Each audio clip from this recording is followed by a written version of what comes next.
You know, ignorant people don't pass. Real people understand the who, when, where, why, and how. This black man's teaching 21 people. I don't give a damn what he say, but you don't pass the test just by taking it 5 days. And even if you give me the doggone quote unquote a test, I gotta pass the fucking interviews these white motherfuckers put me through, and they ask me bullshit questions. Opening the book, and I'm overqualified, so my man had a point, you know. But teaching is teaching, and everybody can't be a teacher. So yeah, some white blacks, and white whites can be teachers, but I can't. So in the meantime, I'm gonna be recording what I'm gonna do. I'm gonna do a video going over the last 3 hours in my review of the websites that he told me to go to, and I'm gonna document those websites. Let me first verify my sound, make sure my mic is working. Even though I want to make sure my mic is working. So microphone array, record test, mic check 1 2, mic check 5 6 7 9 8 2 3. Okay, stop it. I hear it. 6 7 9. Beautiful. All right. Stop. Okay, so 3 2 1. All right, hey man, here we are. I know I open up this. This first couple minutes don't matter. Forgive me. It was open. I have not taken it off. I came here to do something. Let me close it. Political. Let me close this. People want to buy and talk about they're going to give an income driven plan to go through. But here's the plan. Basically, it rejected calls of lower payment, of course, for graduate borrowers. And of course, I have not bought anything from grad school. I wanted to, but I'm not even thinking about that bullshit. The bottom line is it boils down to jobs, and save. Other than that, that's it. Okay, President Biden, kiss my, you know what. What I'm here to do, and I'm in HEG Learning, I'm here to use this dollar and cents amount to do well. And I'm here to send a message to BM Peterson. And I just want to say WIOA, thank you for getting me into this SECRIT plus class at ATG so quickly.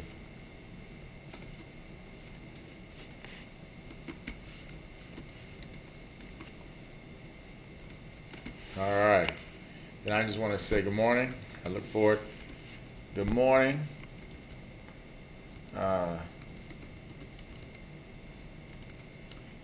Thank you. Thank you for getting me into this class so quickly. And put another comma. Yeah, the instructor is great. And look forward to passing the test next week or sooner. Yeah. Training hard. Yeah, training on questions as it is. And I love to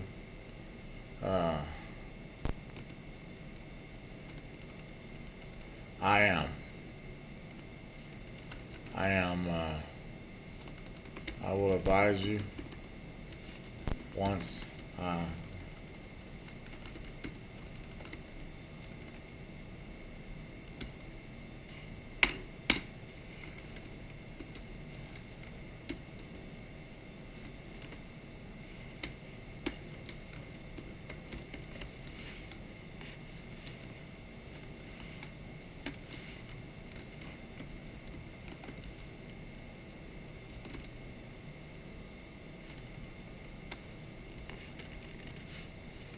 Yeah.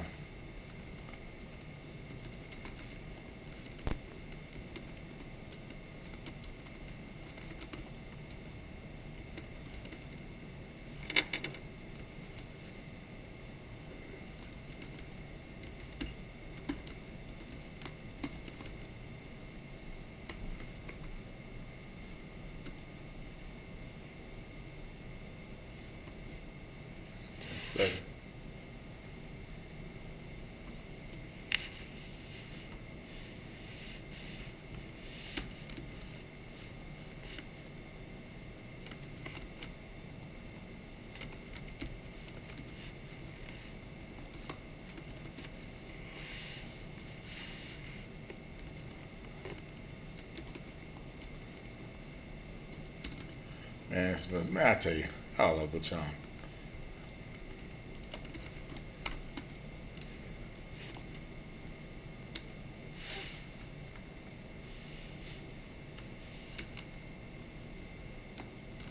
If you need just if you need anything from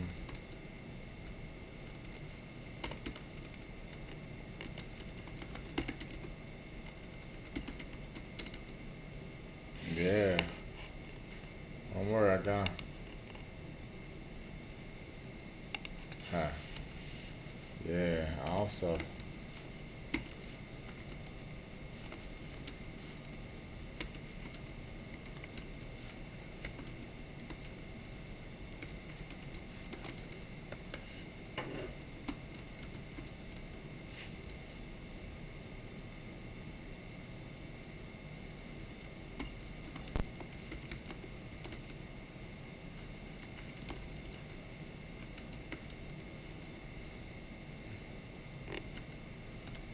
Nah, I mean,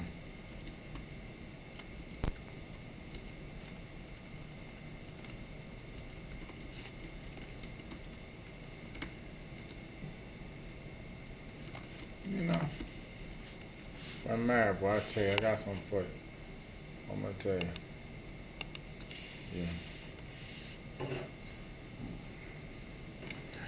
Love your attitude. Your attitude. Wow.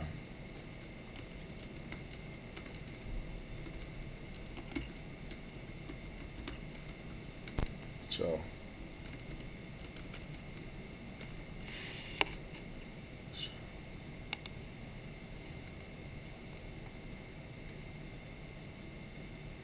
No, huh?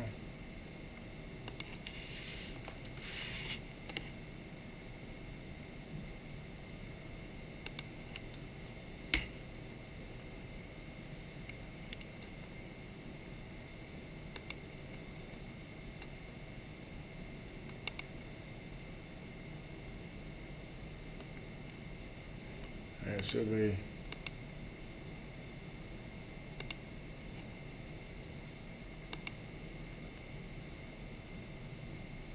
It should be.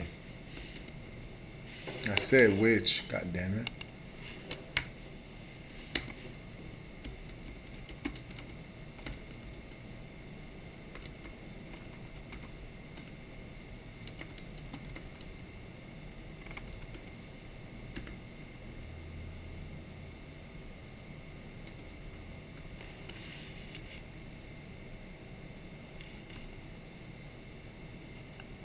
God. God.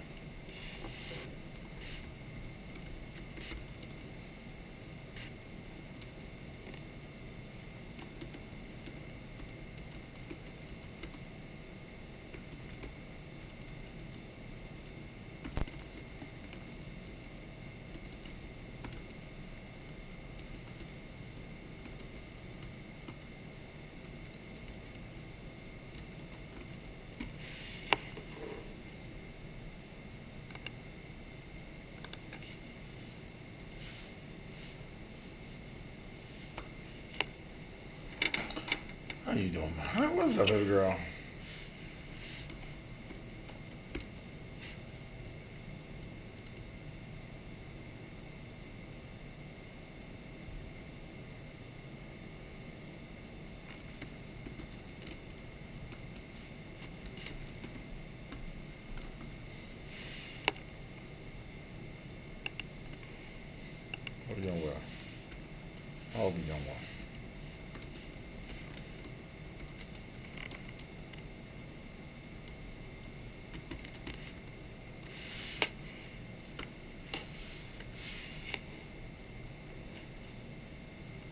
All right.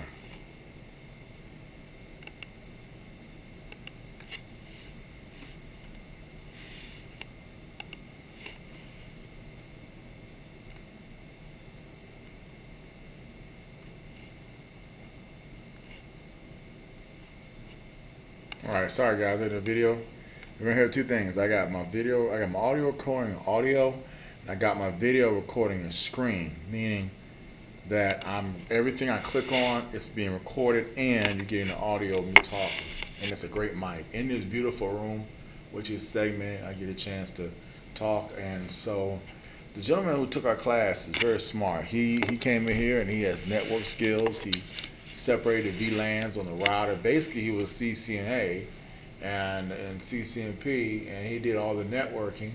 But he also passed the exams, which is I'm now learning the secret of passing the exams is the questions. It's the questions, and it's going through them one by one. I've been so busy, and I think the biggest problem I made in my testing world is I've been trying to memorize everything and not just pass the damn test. But it's good to memorize. It's good because the interviews are always about that. The problem is, of course, like everything, white people are notorious for saying, well, you don't have the actual skills for the experience bullshit. And it's like, asshole, fuck you. But the good news is that's just the way it is. So on the screen, guys, is my audio phone won't hear this, but just know on the screen, this is what's going on. Basically, I have these particular words and terms.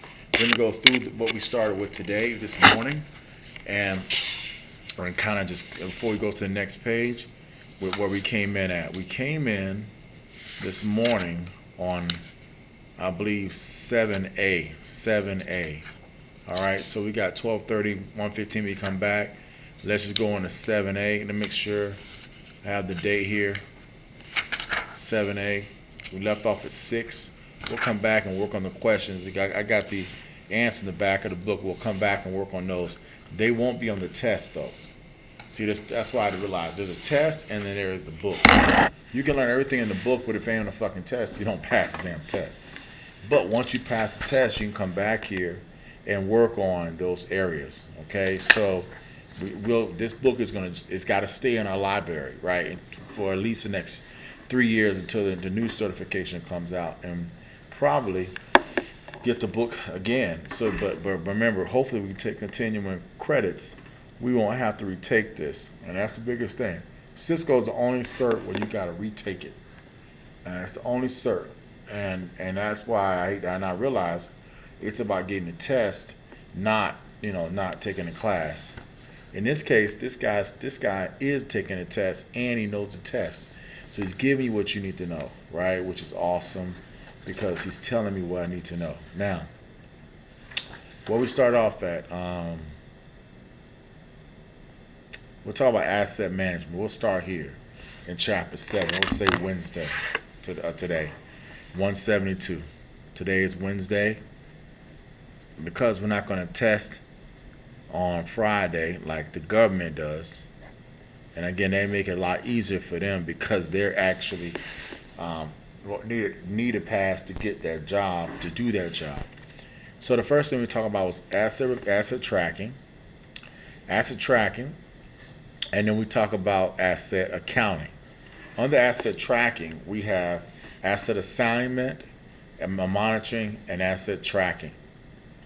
Okay, and then we have monitoring, asset tracking. All this stuff is really good, but what's really important right now is not this. What's really important is the test questions. So let's go through the screenshot, the actual screens on YouTube. This is what you need. And these are the Boolean search phrases. Then we're going to go to the test questions. And then we're going to walk ourselves through them. And we're going to work on recording the questions. And then we're going to retake it again without talking, being quiet in a test environment, using our mental brain. For now, we're going to talk it out. Just like he's talking to me, but I'm talking to me. So instead of letting someone talk to me, you do the talking yourself. All right, so the first thing I got in here was data execution prevention. So let's go back to where data execution DEP is, and I'll tell you what page you're on. data execution prevention, data compliance, data classification. There's a lot of terms on data, and that's on page 221, DEP. So let's go back to 221 and work our back to the beginning of the chapter. So yesterday we were talking about sensors and blocks and gates and stuff like that. But so let's we start on at vulnerability management today. So this is what we start on today, Wednesday. Okay. All right. And so the terms I want to give you, I want you to study. Okay. MS. We're going to talk about the vulnerability. One of the most notorious vulnerabilities was, and you want to put it in the quote unquote YouTube. Just go do YouTube and just put in the phrases. We're not going to watch the videos, but you'll come back later on. And I know it's like, you're going to come back? Well, I'm going to have to. Because if I have a conversation about this world to get a help desk job, but it's going to take me a while because I got to have to know how to know these vulnerabilities left and right and understand them, and then be able to know these different programs to read the vulnerabilities. So this is a whole new world. This is like network plus security. It's all really interconnected. So this is called the MS. Come on, I can't see the goddamn thing. MS-08. So Microsoft S-08 dash 067. Someone going so damn slow. Come on, man. Vulnerability. And there it is. It pops up in predictability. So it's a vulnerability. And we're going to go to YouTube. And I should have went to YouTube, but I didn't pull YouTube. So once again, always type YouTube, not Google. Google gives you billions of it. YouTube gives a person's mindset. Come on, let's go. All right. All right. So this is the vulnerability. This is called the hack of the bot legacy and walkthrough. This is the vulnerability. We'll come back to this. Otherwise known as a metasploit, exploit, and payload. So the biggest thing with security is studying vulnerabilities, dude. But before you can really study vulnerabilities, you gotta learn the programs. So that's what we gotta spend a lot of our time in. Learn these programs, getting a VM up, having access to VMs. Right now I don't. That's a big problem I got. Next thing. After that, we went into talking about that. Now we're going to go talk about some more terms. Skip end of life. Skip all that. 0-day vulnerability. We talked about 0-day vulnerability. It's you basically get it. It basically means it's a vulnerability itself, but also can refer to an attack or malware that exploits it. And so if I go look up that, again, I'm going to have to just keep doing this over and over again. Yeah, just keep doing that. All right. And the one that looks like these are empty. So we'll go to YouTube and we're going to type in the search ZERO, and this would be -day.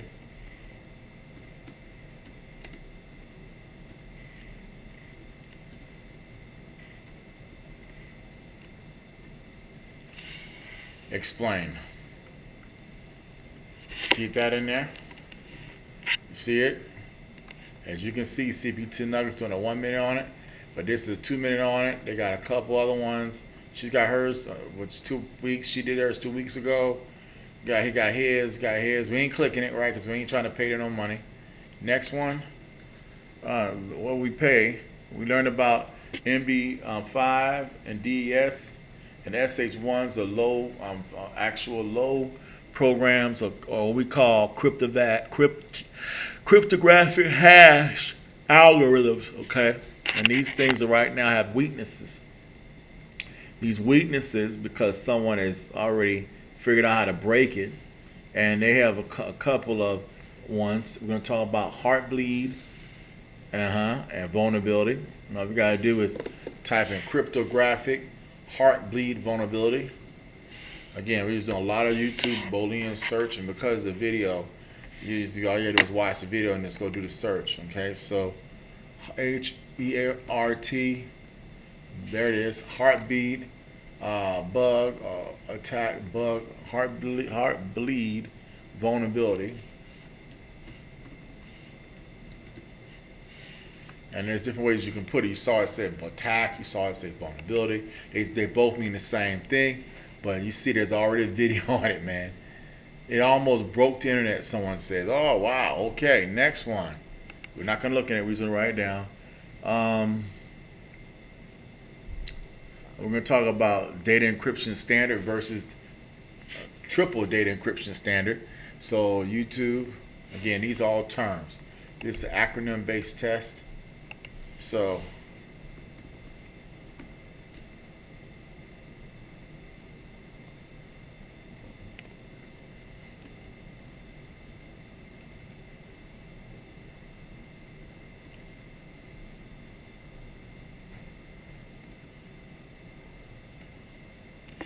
and there it is.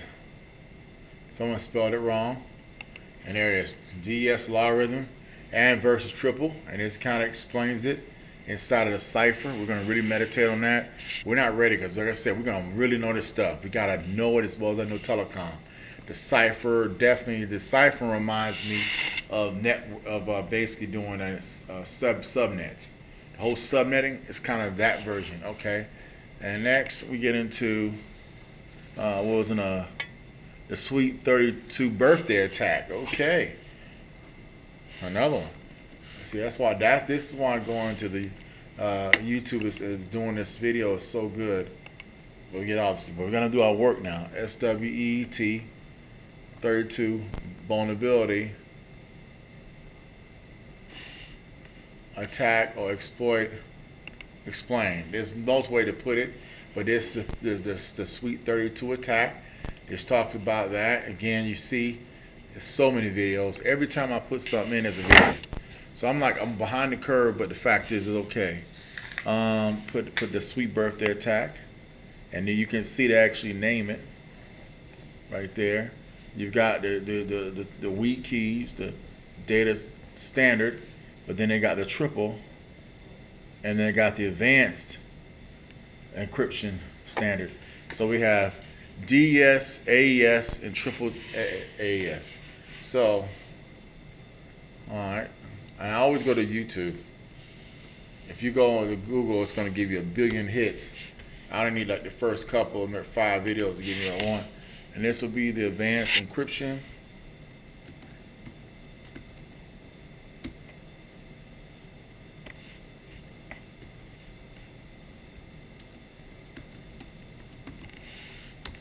All right, this right here is going to talk about AES explained, and boom. And there's so many, as you can see, so many. Why did that go? Where did that go? Hold up. I don't know what that just happened. All right. And then next one, we're going to go with, keep going. It's certainly going to be a lot of terms. So even though I'm wasting 23 minutes, it's getting this out. It's going to help you later on. I'm telling you, you're not going to pass it. You can pass the test all you goddamn want to. But it doesn't mean you fucking know the information. He knows the goddamn shit, and I know it too. All right, a key escrow. All right, so since this is today's information, just a few minutes ago, I'm recording this on live. You gotta get on home, and I don't know. It's a key.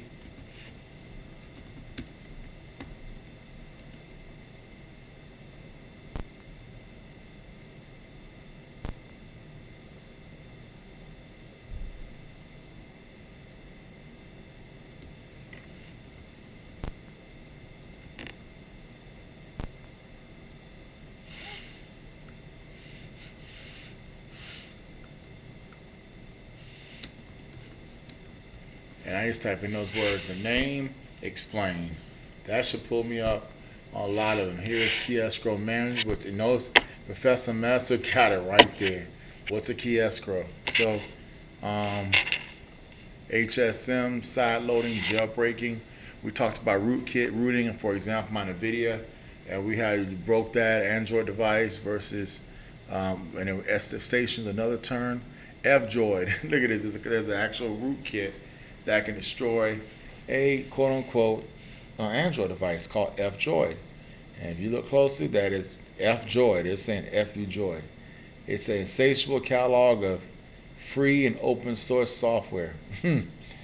That's called jailbreaking. Yep. And side loading. All right, and we go over to 7A B. There's always A, 8C, A, D, and we got to make sure we connect this to the 5 domains because they're skipping domains, I know. Then we get into the race condition and time explained. I'm going to be quiet now. It's almost time. Oh, yeah, 10 minutes. So we got that much time.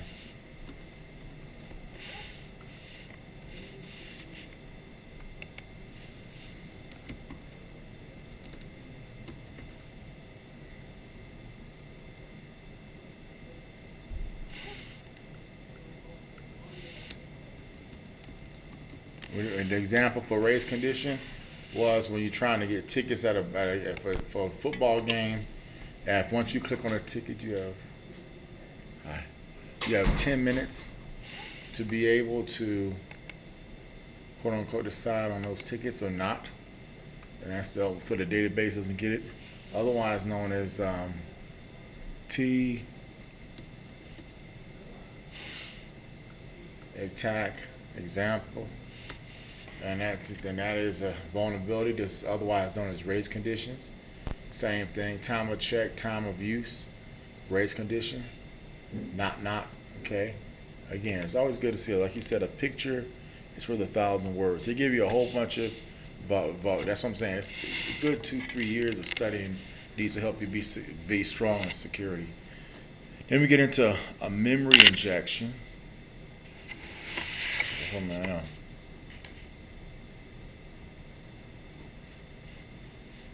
Everything is injecting, just like a disease gets injected into your body to kill you. These get injected, a buffer overflow. I'm gonna type it in there. Why? Because by you putting it in the video, you can always watch these videos, and you also got an audio. We got what's called a normal execution, and we have type safe programming language. Now I didn't know. Type safe means uppercase, lowercase. Good point. We got some new one. It's called type safe program languages.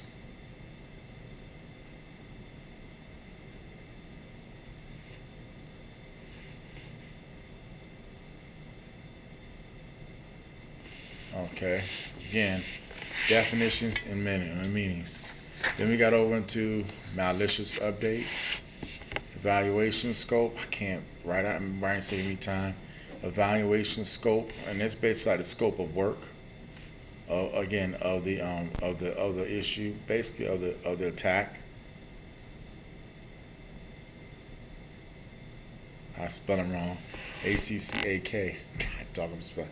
The one time wrong, my memory attack. It's ATACK. Like, what's going on here? Okay. And we're talking about, when something's being attacked, we gotta look at the scope of that our entire IT infrastructure. The target is to focus on the specific evaluation process of operation. We do number 1, security testing. 2, documentation review. This is gonna be actual test question. Source code analysis, configuration, assessment. That's number 4. Number 5, we do cryptographic analysis. 6, compliance verification, and then 7, a security review. I know it may not be on this test, but it's going to be an interview test for my own knowledge and proof that I fucking know what I'm talking about. Okay, and we may not, and then we got me.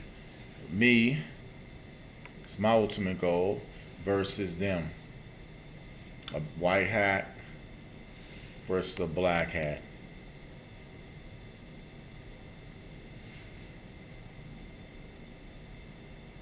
We talked about ethical is me, unethical is them. Well, then we went into web applications. These are on the level layer, quote unquote 7. This is at the very top, and there's tons of them cross scripting. We'll come back and make sure we go pull up these, and now we get into where we were just a few minutes ago. Okay, we got into data execution. That went to the vulnerability I told you about. This one, I'm not sure. Let's go drag you over here. to the end. This is the cross scripting attack. You click on cross scripting attack, they got tons of them. And I can say explain just to be on the safe side and see if anything comes up. All right, and who they pick first? They still pick your boy at the top. It's the Cyber. He has not the most views, but you see, they pick him first. Why? I don't know. Message number 3. Then after cross scripting, we get into cross-site request forgery attack. Explain. Then we get from cross-site forgery attack, we get into cloud-based application attacks. Professor Mester keeps popping up. There's a black guy. Platform risk in big clouds. So say, for example, I go in the cloud. You got a job because everything's going to the cloud. So I may be going that way and understand the security in the cloud. That might be great. From that, we get into cloud assess security brokers, and that's CASB. And of course, that's the acronym for it. And you kind of start Sky High CSB. So here's a company that's sponsoring. What does it explain? There's a security broker. It comes up. That's the test question. Next one, OSWAP dependency check. Explain. I'm going to keep this one up, but I'm going to open up one over here. Got a few more minutes, Hustle. 6 minutes.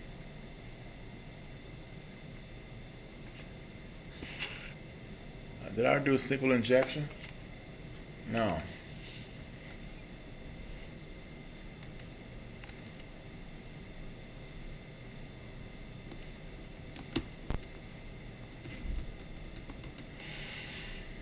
There we go. And here's a SQL injection attack. Since I don't do SQL, which I have to learn, and it's a language I just haven't had a job that made me do it. But there's attacks to it. So you got to learn it plus learn the attacks. I guess that'll be Python attacks. Let me see.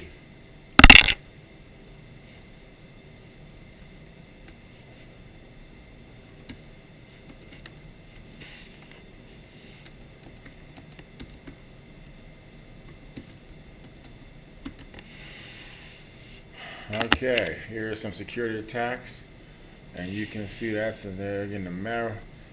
I created malware with Python. It's so easy. Okay, as you can network Chuck, I have him. He's got 2 million views. You're hacking with Python and Scrappy, as you can see. So Python does hacking. This one, as you can see, is nothing on here. With SQL injection.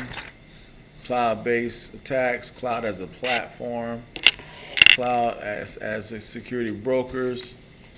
As he says, it's a shared responsibility model, and this is shared, meaning both responsible.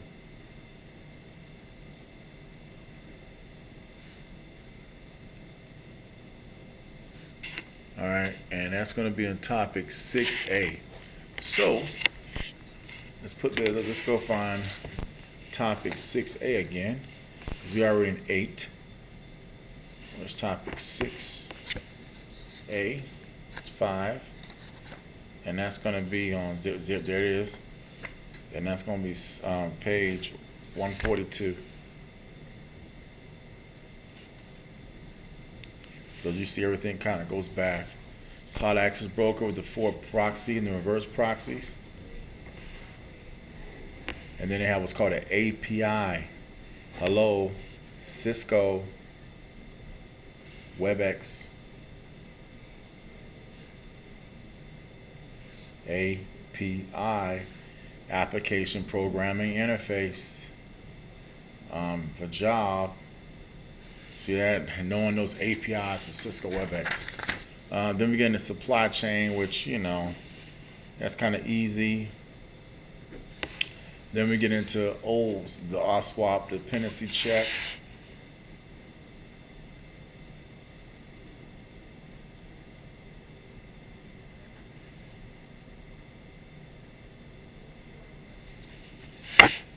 After that, we talk about running programs. Topic 8, C, vulnerability scan. This is where it got really cool. Non-credential versus credential. We have 3 websites. I want to go through these scanners right here. So we got right now 1257, and we're gonna talk about these again. These are terms, and we got Tenable. The website is tenable.com/Tenable Explain. This will give us all on to Tenable. This is the vulnerability management, otherwise known as Tenable.o. They got tons of videos on this. Like I said, go to Google first, watch the videos, and that'll give you a base understanding. And then over here, we got some more stuff. We had Python, SQL injection. Hold on, we found Greenbone. Greenbone's a program that we have to install on Linux. It looks like it works on Linux. Here's the getting started error. And this is Greenbone. This is a management tool. And if we reinstall the trial edition, and we learn about that, we'll talk about Greenbone. Greenbone. There's the cyber threat map. This shows you cyber threat and how you get there. Go to checkpoint.com. On the checkpoint.com, you see it's a leading cybersecurity platform. You cannot be in cybersecurity and not know these platforms. Hello. They also have a website, a program. It's like a convention called CPX 2024. And I click on that, and I gotta look that up. CPX 2024, and look for that. CPX 2024, Las Vegas. Everyone goes to Las Vegas, dog. So it's coming up on September to March. Wow. Checkpoint Software has their events, and you can see it like a server, didn't it? That's what it got, like a server. Once again, hit that again. And they got sub-conferences, in-person virtuals, and basically I guess you pick the locations. If you say region, United States, it's going to assert all the United States. And it looks like they don't have anything for the United States. They're just Europe, and America's is March the 5th through the 7th. That was already passed. It already passed. So we're in March. Well, that's coming up because today is February. Yeah, it's coming up. Right. So let's go.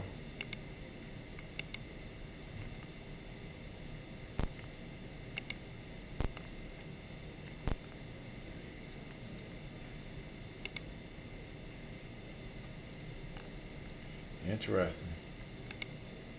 They're saying nothing. All right, so now to March the 20th. These are the events we got going on. Publix Canada, Hershey, Pennsylvania, and there it is right there. So this is the event. CPX 2024, and you see Las Vegas Caesars Forum. How much does it cost?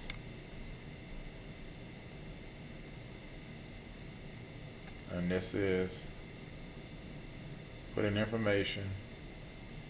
How much? $1,500. Hello, $1,500, baby. Hey, Cisco's $2,500.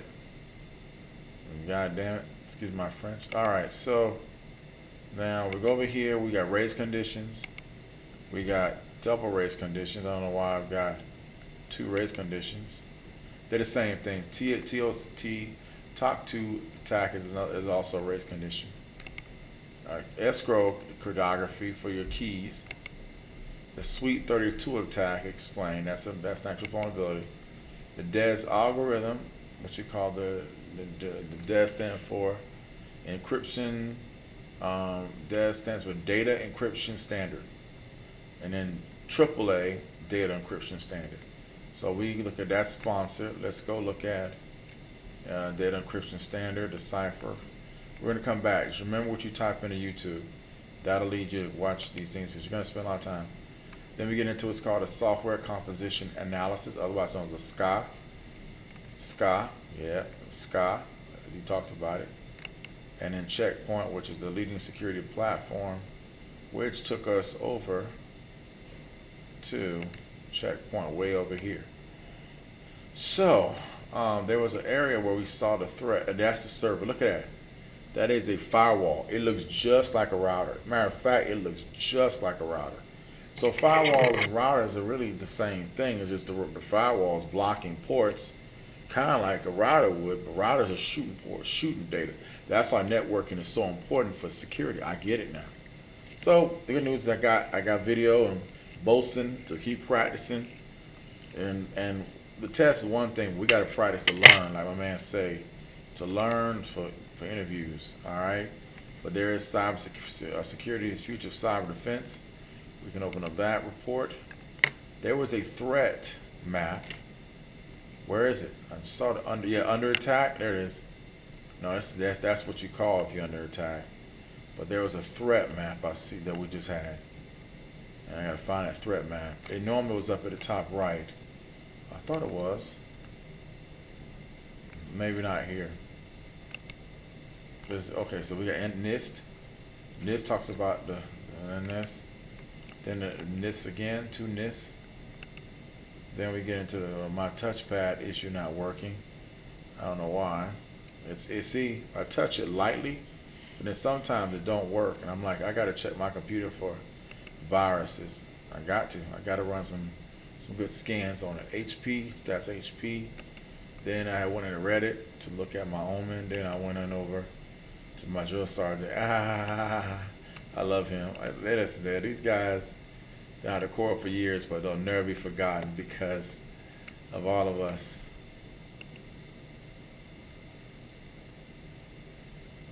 And I love how they wear their hats to cover their eyes. It's more foreboding look compared to the drill sergeants in the army. Are fucking weak as hell.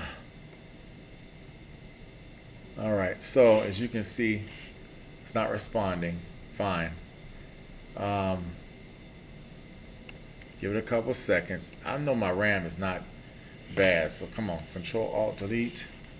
Let's look at performance because this is not bad. I know it's not. I'm like, you cannot be up out of RAM. Right now I'm 22 out of 30, 33, 72% on the RAM. Okay, because of me doing the video. So it's obvious. 93 things are running simultaneously. That's going to be a problem. And we'll close that. Okay, but the apps are, I should not have pressed that. Damn. Let's go see this. Let's go open this and find the one that's giving me a problem and try to close it. Can't tell which one is giving me a problem. Yeah, here's all the pages I've opened, but one of them is having a problem. It's like this one right here. No, it disappeared. Oh, no. Oh, no. Okay. Lord have mercy. Let's start the video. All right.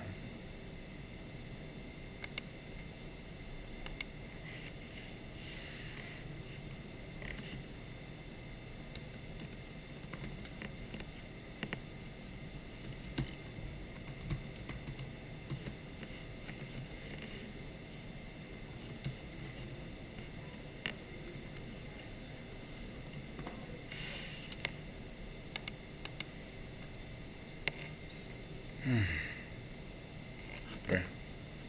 That took up so much RAM. Now I'm gonna look at that.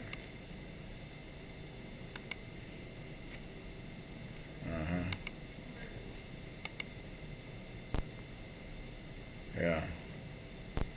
All right, anybody else?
All right, so I'm recording this right now. So we start in approximately about 4 minutes. I'm gonna listen. You're gonna hear him talk, me talk, and you'll see me go to screen. Every time he pulls up a screen, I'm pulling up the screen. The guy that's in the class with me, he don't even have his damn computer. How the hell are you gonna take Security Plus? I don't even have. Hello. Oh, he hasn't got back yet. He isn't? Okay. This is you back at 115. Oh, he doesn't even have that. Archer. Having sound issues in that other room. I think we could just plug this in. Oh, well. Tell him, ask him if he would speak to me, please. Okay. And you are? Christy. Hi, Miss Christy. How are you? Hi. Sorry. Okay. I'm just in the classroom next door. Okay.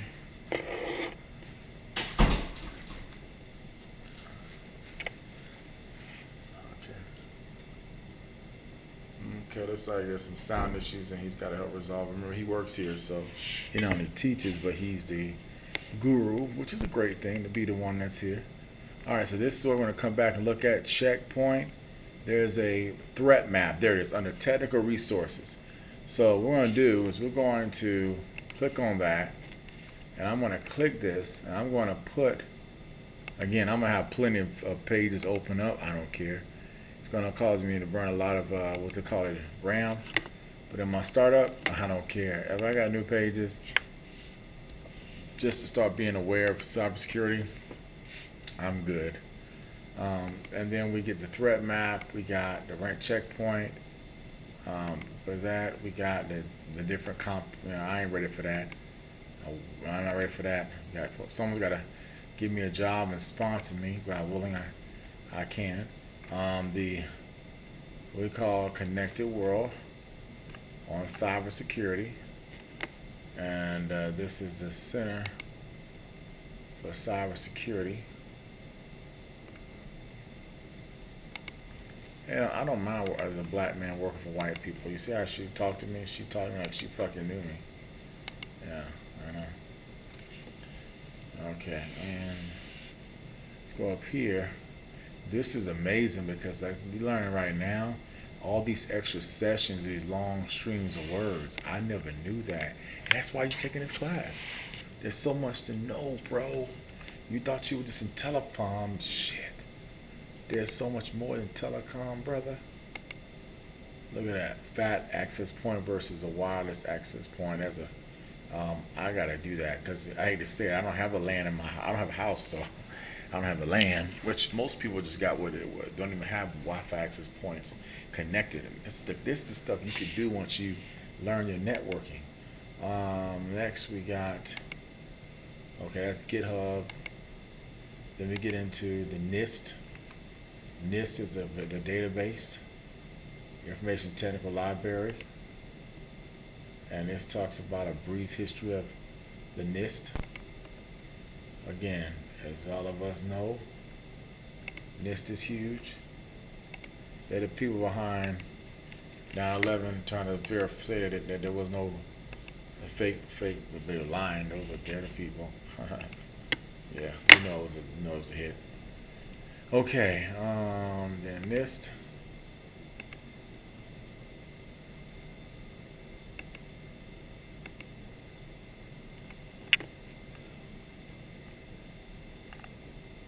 And this is called the Harvester.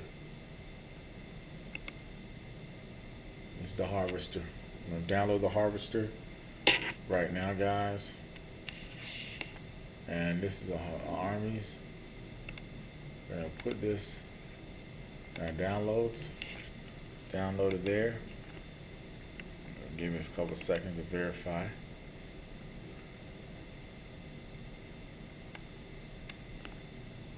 And there it is.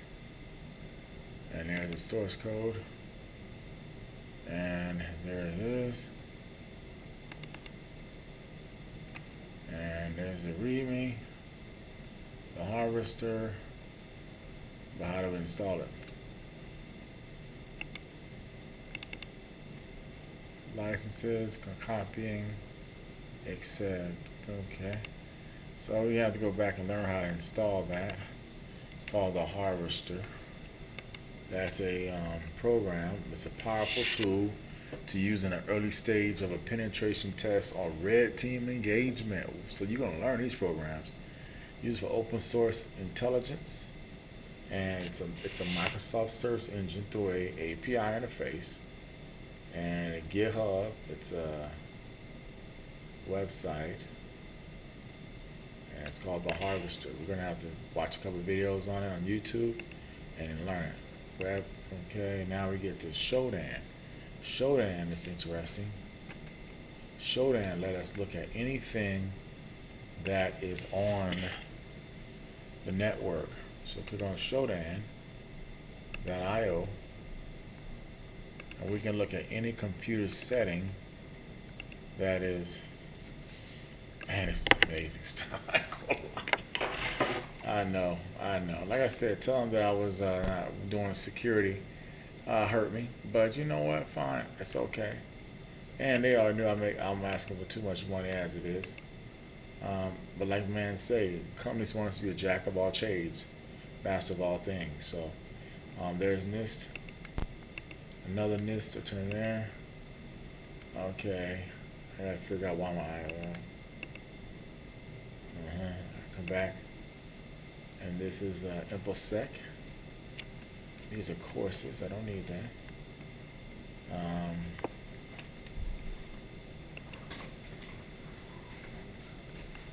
Afternoon. Hey, what's up, man? Not today. There we go. We're gonna take a nap, man. That Instagram and all that stuff. Wasting my time. Yeah.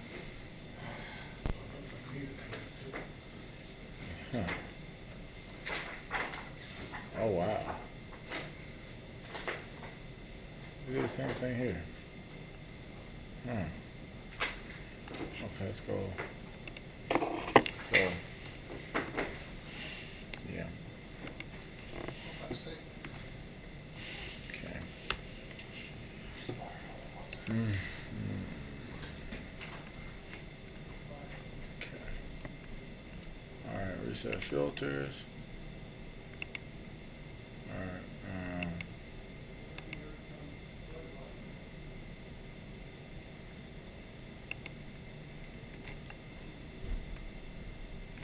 Oh.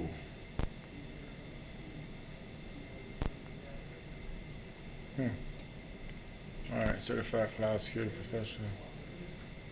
Hey, welcome back. I had a quick question. What's up? Lady next door came in. She said she wanted to talk to you. Her name is Christy. Yeah. Something wrong with her, I guess, equipment. Okay. And I guess the CCSP. You teach that, certified cloud security? No, I don't have Okay. that cert yet. Okay. I'm working on it. Okay. That's one I want to get this year. Okay. Be right back. oh, yeah.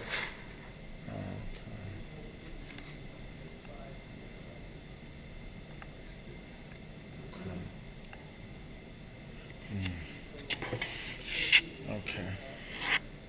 That's awesome. It kind of builds off of this class. So CCSP would step above security. So we go from here to CCSP for the cloud, then go to security information systems for the CEO. Yeah, that's those three certs would be nice. Yeah. Cool. But I think he teaches CSIP. Now CSIP says that's March 25th. August 22nd. Prerequisite for that cert. It's 5 days. They have a 6 p.m. to 10 as well. 8 domains. You'll be tested. Common body of knowledge. 8 domains for professionals. The other thing is that man, that should be it, man. Here we go, info section.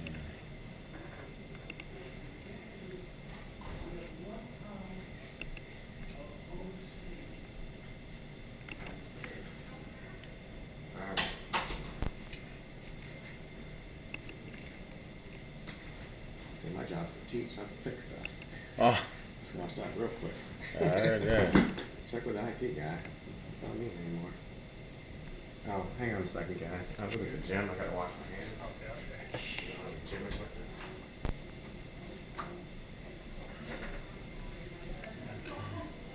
What's this lady right here?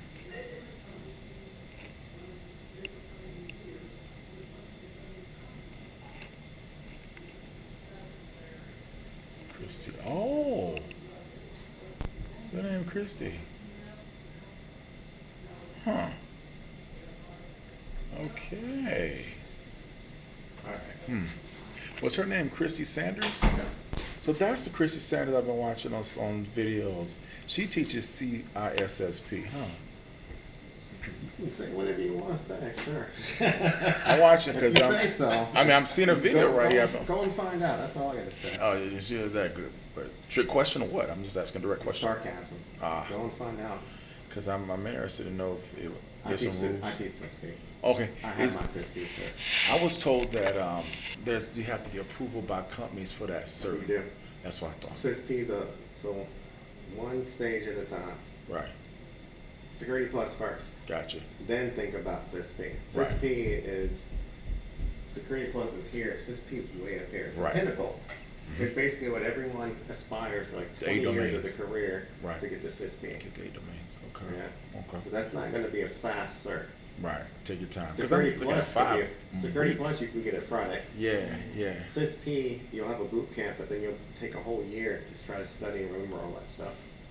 It's not a That's fast why I'm path. taking my time. All right. Cool. Cool. But yes, you do have to get approved by somebody Okay. who has a CSP before you can actually get your CSP. Oh, so I had Because- to have it first. No, you have to have a sponsor. Right. So you have to know somebody who has a CSP. That's right. Okay. I got a sponsor. Okay. Okay. All right. This is where we ended. 9B. How's everyone's lunch? Good. Good. All right. Sweet. I'm trying to get back into my routine. I typically go to the gym, and I was like, you know what?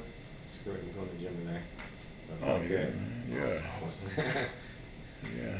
So you motivated. You come in here like a football player. I'm like, oh, Hey. I can't be the biggest dude in here. Hey, LA Fitness opens at 5. I'm there at 5 to hit that swim pool. So I hit my laps, man. Oh, Yeah. okay. Thank God for LA Fitness. LA was Anytime amazing. the best. Nah, man. The Kinda pool miss is the the, way. Hot tub pool, shoot. Yeah. Well, the YMCA got a sauna. I think the sauna is better than the. They open at 5? No, I'm just saying in general. Oh.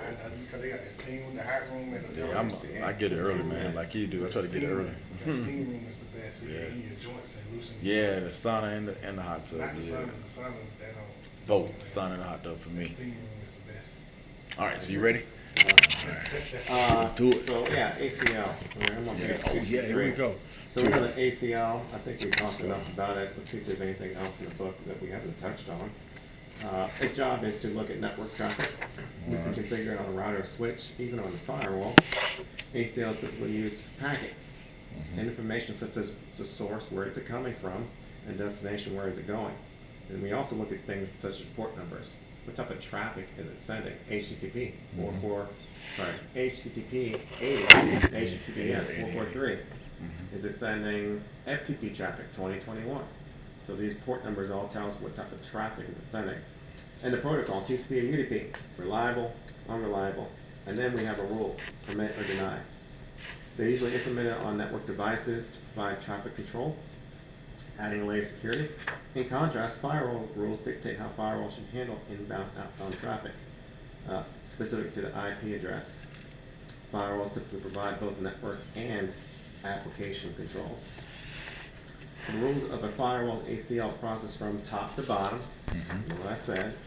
If traffic matches one of the rules, then it is allowed to pass. Consequently, most specific rules are placed at the top. The final default rule, if the traffic has not been blocked, is to match what's called an implicit deny. The firewall does not have default implicit deny rule. An explicit deny all rule can be added manually at the end of the ACL. So if we don't add a rule, it should be there, but if it's not there, then we're just going to add a rule at the end saying deny. Right. So I'm just reading from the book. That's everything from the book in It's good stuff. 264. Yeah. All right. So they actually have a term in here that we do need to roll. That we do need to know about. I'm thinking and talking with my brain. Rows. Rows are called tuples. So when firewalls are written, you can see on this picture here, blow it up. We can see there's 3 rows. Row 1, row 2, row 3. Those rows are called tuples. And that's what it says in the book, tuples. T-U-P-L-E-S.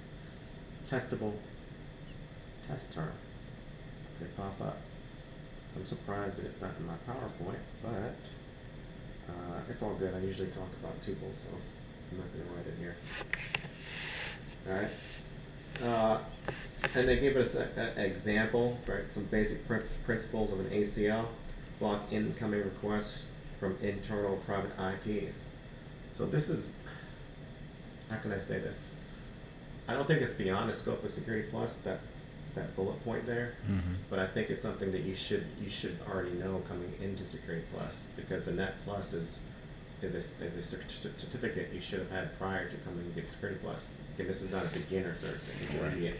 So you got A Plus, you got Net Plus, then you got Security Plus, the pathway. So the reason why they don't explain that, block incoming internal private IP addresses. Why am I blocking internal private IP addresses?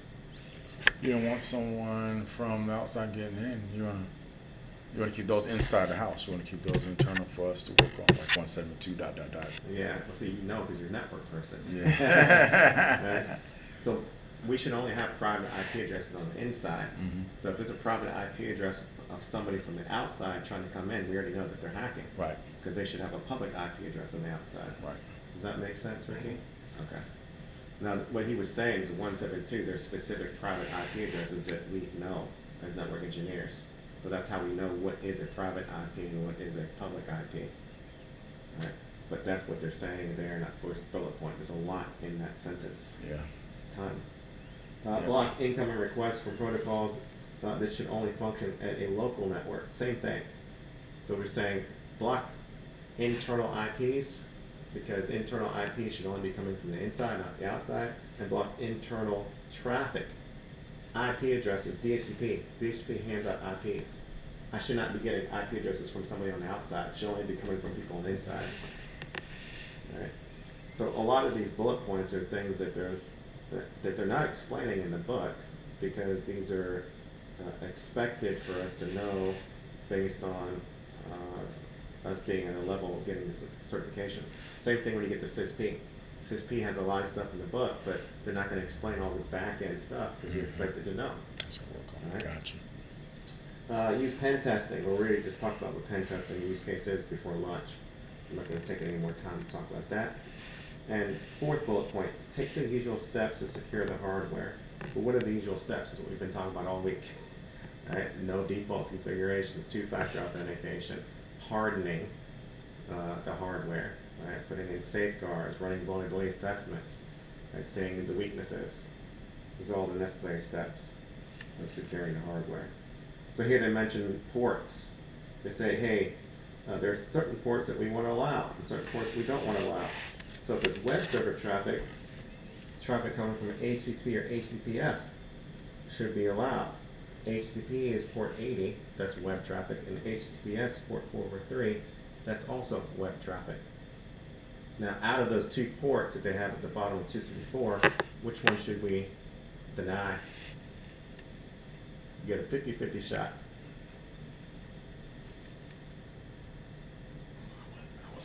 I was writing down the So what do you think? What do you think the difference is between? What do you think the difference is between HTTP and HTTPS? Well, I know you said HTTP is the older one, the HTTPS is the newer one, 4.3. One's secure, one's not. Yes, That's right. S is for secure. HTTP versus HTTPS. What port number is this? That's 80. We gotta know this for our SIM coming up. What port number is HTTPS? 443. Don't block 80. Telnet versus SSH. What are these protocols used for? Log into routers, to computers, like So that. we're gonna say management, right? Port number is that? I don't know. That one was You can always look it up. that one is That's how we 20. learn. You got your Google right there. 22 or 23. Let me make sure. You're close. It's one of those. Anyway. Yeah.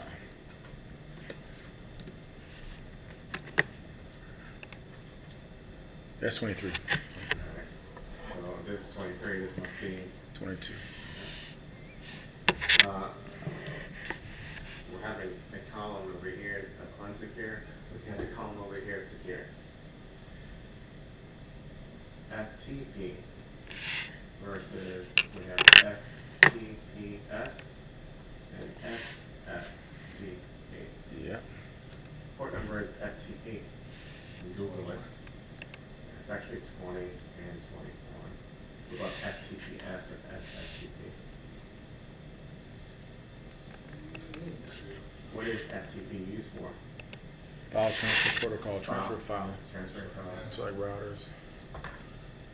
Okay. 22 is going to be SFTP. 22. So it shares, you see this? It shares SSH. SSH is used to help encrypt our files when you transfer to the network. We have SNMP, Simple Network Management Protocol. What number is that? Look it up. No, I was looking. No, look it up. No, I was saying 999. What does say? FTP is typically used port 990. FTPS is 22. We'll have to click on that. Oh, I don't know. Yeah, it's 22. That's why I got caught up on my apologies. One- 161. 161. Alright. So we have SNMP version 1 and version 2 versus SNMP version 3. So these both send traffic with the network unencrypted. This one sends it over encrypted. SNMP is used to do what? What does SNMP used to do?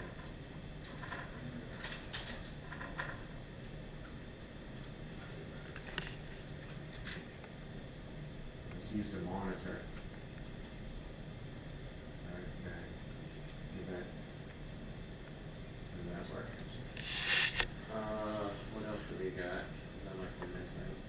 SNMP, it shows that SNMP version 3 is also port 161 It's the same too. port. Yeah. We don't have a different, we don't have SNMPS, that's the thing. We have version Yeah. 1, version 2, Version 3. 3. Okay, let me get some more ports. All right. Mr. Port. I use every day.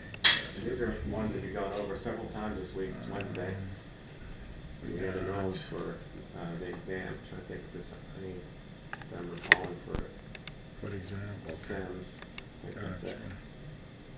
Alright, on the next page, 265, we have something called a screened subnet. So screened subnet, sometimes they call it a DMZ, demilitarized zone. That's definitely a military term. Right, it's a safe place. That's what it is, a safe place in the network. So 265 and above and reading from book, also known as a perimeter network, creates an additional layer of protection between the organization's internal network and the internet. So I usually show a picture. I'll show you guys a picture because it's like, it's not like we're pressed for time here. Where am I at? Where am I at? Desktop. New folder. It's in your all's folder here. It's that CISP 1 through 4. Open up the paint document. And in this document here, sometimes people are visual learners. Y'all with me? Yep. Alright. So in this document here, I have a firewall. There it is. I see it. Okay. Right here, you can see the firewall here, Mhm, the firewall here. Mhm. Now, these two firewalls create what's called a screened subnet. And the things that I place in between these firewalls are, in essence, protected. Right? So when you think about the DMZ zone, you think about military, you think about a safe place. Enemy might be in front of us, enemy might be in the back, but as long as you stay on the base, you're safe. So we do have enemies in the public realm, right? Hackers. And unfortunately, we have enemies Internal. in the private realm because we have insider threats. They want to steal and compromise data. Yeah. So they got to go through this firewall over here on the internal network. That's what it says here in the book, internal network. Mhm. And they got to go through this firewall over here to the internet. Internet is the public network. World Wide Web is the internet. and we can use 2 firewalls to kind of create this safe zone. They call it a DMZ. But in the book, it can also be called a screened subnet, but it's also referred to as DMZ. Yeah, so we call it. I put one of my servers in that for my telecommunications service, so that calls coming on Jabber or WebEx can get into the terminal. Yeah, Oh, so sweet. yeah, I didn't know it was called a screen subnet. We always call it DMC. So yeah, Yeah. yeah. So we have this IDS and IPS. Okay. Here they're specifically talking about host-based versus network-based. I'm going to change the slide around. It's going to be host-based versus, Oh, host based versus network-based. Gotcha. Alright. IPS.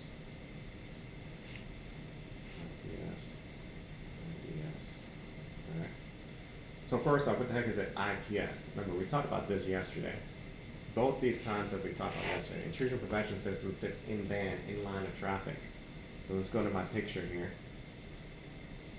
What you mean we coming remotely, basically? And you see this device right here? It's called a network intrusion prevention system. It says in band, in line of traffic. Everything has to pass through this guy first before he's going to look at it and say you're allowed or you're not allowed in the network. Gotcha. It being network based, that means all traffic flows through one central device. But what if he fails? Well, then it gets to our machines over here. We talked about our virtual machines yesterday. Now, all of our machines, they need to also have some type of protection. That's what's called a host-based intrusion prevention system. Now, this machine's HIPS, all right, host intrusion prevention system, and this one has a H, I, need a pen, P. They all have their host intrusion prevention systems. They're all independent of one another. Right, so that means I gotta go to this machine, I gotta configure its HIPS, I gotta configure this HIPS, I gotta configure this HIPS, so there's 2,000 machines, I gotta get each one. That's not central, that's decentralized. Right? But the reason why we have both network and host-based is because network devices are going to detect things that a host-based device cannot detect. And host-based systems are going to detect things that a network-based system cannot detect. And then for redundancy, if one of these fails, then the other one's going to be up. So just like we have a HIPS, we have a HIDS, Host Intrusion Detection System, and its job is to detect threats. Mm-hmm. So in essence, that's what antivirus does. Your antivirus prevents and detects. Gotcha. Okay. Antivirus, gotcha. Some examples here that they have are some devices that can be used to detect. And this will also be on the next page. Examples of IDS, IPS tools, Snort, Suricata. I need to see how to pronounce that. Suricata.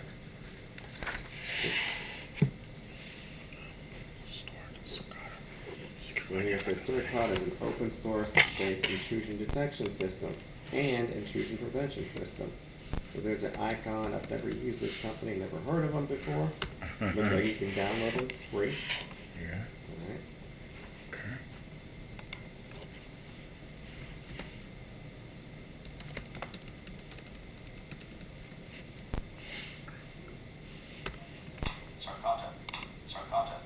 Suricata? There's no I in there? I don't know if that's right. I would say Suricata. I know I'm gonna have a student in my class that has used it before, and I'm not trying to mispronounce it. Yeah. Suricata. Suricata. Alright. So Suricata, and I've never used Snort. I have a lot of students that have used Snort before to analyze traffic coming into the network, preventing, detecting. And OSEC, there's a whole website on OSEC. Yeah. OSEC is another type of software we can use as well. Now, as far as where is this going to go as far as questions are concerned, well, this is a vendor neutral exam. So they shouldn't be asking us about vendor specific tools. They shouldn't, because it's vendor neutral. Okay. So I want to say sit here and memorize the tools that are being used specifically, right? Because I've never seen Snort, even though that's a well-known tool. I've never seen it don't on the exam. Okay.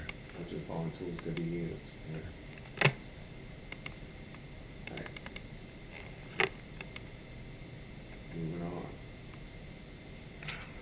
You need to know the difference between what signature-based detection and anomaly-based detection means. Signature-based detection means that I've seen it on a list, right, and I know about it. So think about a signature. I've seen that signature before. I know not to get the checks from that person because that signature is on a list of known signatures. Should not accept it. So signature-based detection is I've seen that virus before, and I'm going to be able to detect it because I've seen it on a list of known viruses. But what if it's not on the list? So we have something called a zero-day exploit, right? Mm-hmm. Zero-day exploits aren't on lists. They just came out. So anomaly-based detection can be used to detect zero-day exploits because it detects things based on behavior. What I mean by behavior, your system starts acting strange. It starts blue screening, starts rebooting, starts overheating.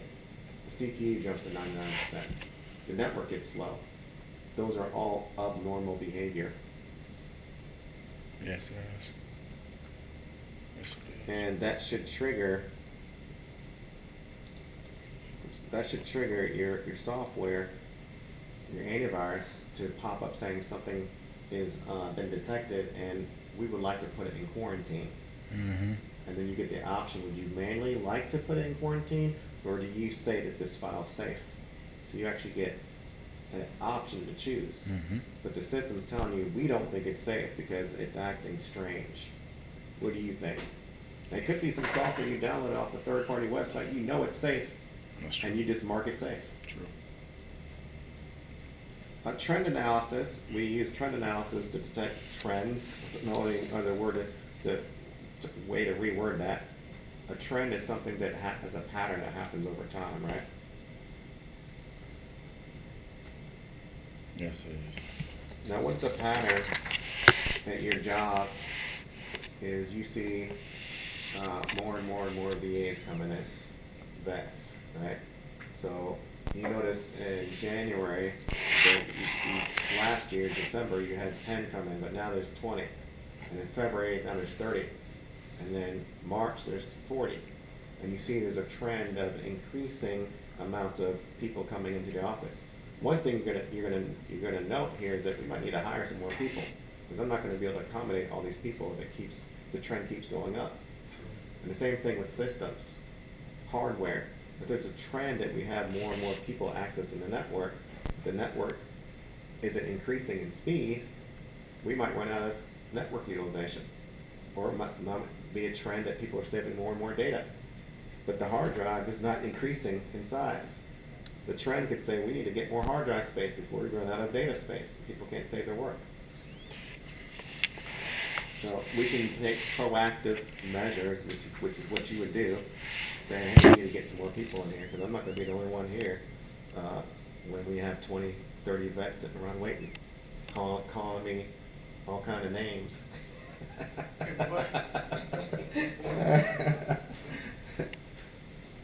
Alright, so behavior-based is anomaly-based. There's nothing new to add here. Yeah. But this term right here, UEBA, User Entity Behavior Analytics, that's a testable term, right? That means that I can detect abnormal behavior on end users, people in the network. So not software, right? Viruses that are making my computer act strange, but Wow. actual user behavior. Yeah. Here's an example. Ricky leaves his laptop at work every day, right? That's Mhm. his normal behavior. He's been at the job for 5 years. One day he comes to work and he takes his laptop home. Well, that's going to trigger some alarm bells that why is he taking his laptop home? He always leaves it at work. That's abnormal user behavior. Mm-hmm. Or Ricky checks his emails during work, Monday through Friday. Sunday at 2 a.m., Ricky's in his email, checking his email. The system can see that, and it's going to alert and say, that's risky behavior. Why is he checking his email at 2 a.m. on Sunday? Mm-hmm. What gives, right? Mm-hmm. So all these things can trigger things that would otherwise be normal behavior. User entity behavior analytics would say that this is risky user behavior. Right? He might be up to something, and we have to let somebody know that this is not normally what this user does. Network traffic analyst, that's what a network person would use. Sometimes they call it a net flow. Products are closer to the IDS and NB-AD, network behavior anomaly detection, and that they apply analyst techniques only to network streams rather than multiple network and log data. So abnormal network behavior would be, let me show you. I'm going to go to performance monitor on my computer. And in performance, actually, you know what? I'm gonna go to Task Manager. Task Manager has better, Yeah. simpler. All right. Performance. And over here, I'm gonna go to Wi-Fi. And you guys can see a little chart of the amount of data that is being downloaded and uploaded and received to my computer. Now, it really should be 0 because I'm not on any site. I'm not streaming anything. And you can see right here that it's not, kilobits is nothing. You grew up in kilobits, right? They're like MP3. That's nothing. Yeah. I was on a user's computer this week and I looked at their Ethernet because they are hardwired, and they had 34 megabits sending Wow. from their computer, but nothing was on their computer. No programs were open. Nothing was running, huh? So I'm like, that's really strange. It's like, when's the last time you rebooted your computer? Like, what's going on here, right? And it really triggers my bells now because we have been victims of ransomware. So now I'm on high alert to make sure that if I see something like that, especially on end users' computers, I don't care about y'all, but our computers where we have data, and now I'm on high alert. So Right. I immediately rebooted their computer because I'm like, there might be something installed on it. You might have opened a link or something. 'Cause people back there, they don't work. They just sit there and browse the internet all day. So you literally could have clicked on some link you should have no business clicking on, and you went to close it real quick, didn't tell anybody, and now we have something uploading data or downloading data from our organization. 30 All these different viruses. 34 megabits. It's a million. That's a lot. That is, yeah. It's a lot. That's second. Because most people have like 100 megabit download at their house, and I got 1 gig. I'm spoiled. Me too. Same here. You got a gig? Yeah, I love that. So a gig is yeah, man. 1,000 megabits. Right? I love it, man. Web filtering. We're here to talk about trend analysis, so we're not skipping anything in the book. Web filtering on 269. It's essential cybersecurity operation playing a pivotal role in safeguarding organization's network. The primary function is to what? Block users from NSFW. What's that stand for? It's an acronym we should know. Especially the dirty boy over here. NSFW. You guys see it written out?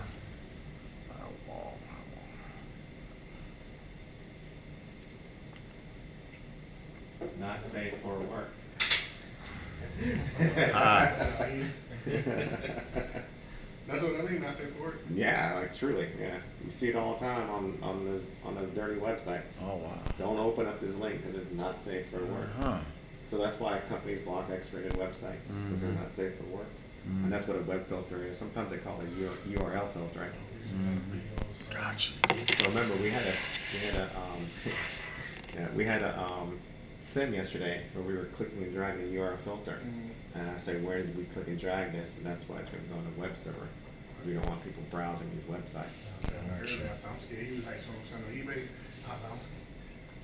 I've been in the VA for over 10+ years. Yeah. eBay is not allowed. So. eBay's not allowed. Yeah, so he was like, go on eBay. I was like, whoa, I don't want to go on eBay. I've never been in a corporate environment where we block eBay. We're blocking Facebook and Instagram, social media sites. Your personal email is blocked. YouTube.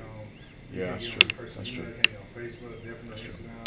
No streaming services, no nothing. It's just Yeah. you can YouTube. You Google on YouTube, but all the other stuff that's another. Yeah. Agent-based filtering. Agent-based filtering, there's that word agent. Agent-based means that we have installed something onto that machine. Versus agentless, we just talked about prior to launch, right? So now it's not going through the web server. Now I've said, all right, somehow Ricky has found a way to still browse porn, So now I need to go to his computer and I need to install something on his machine to block him Mm-hmm. from going to that website, agent based. Like Google, you'll still be able to get out there. Exactly. There's all kind of ways to bypass. Centralized web filtering. Centralized proxy server plays a critical role in web content. There's that word proxy. Alright, so we know proxy is a middleman. It says here, acting as an intermediary between the end user and the internet. It's a middleman. That means before I can get to the internet, all my traffic has to go through this centralized proxy server. What's it going to do? It's going to make sure it's safe, or if it's not safe, it's going to block that traffic.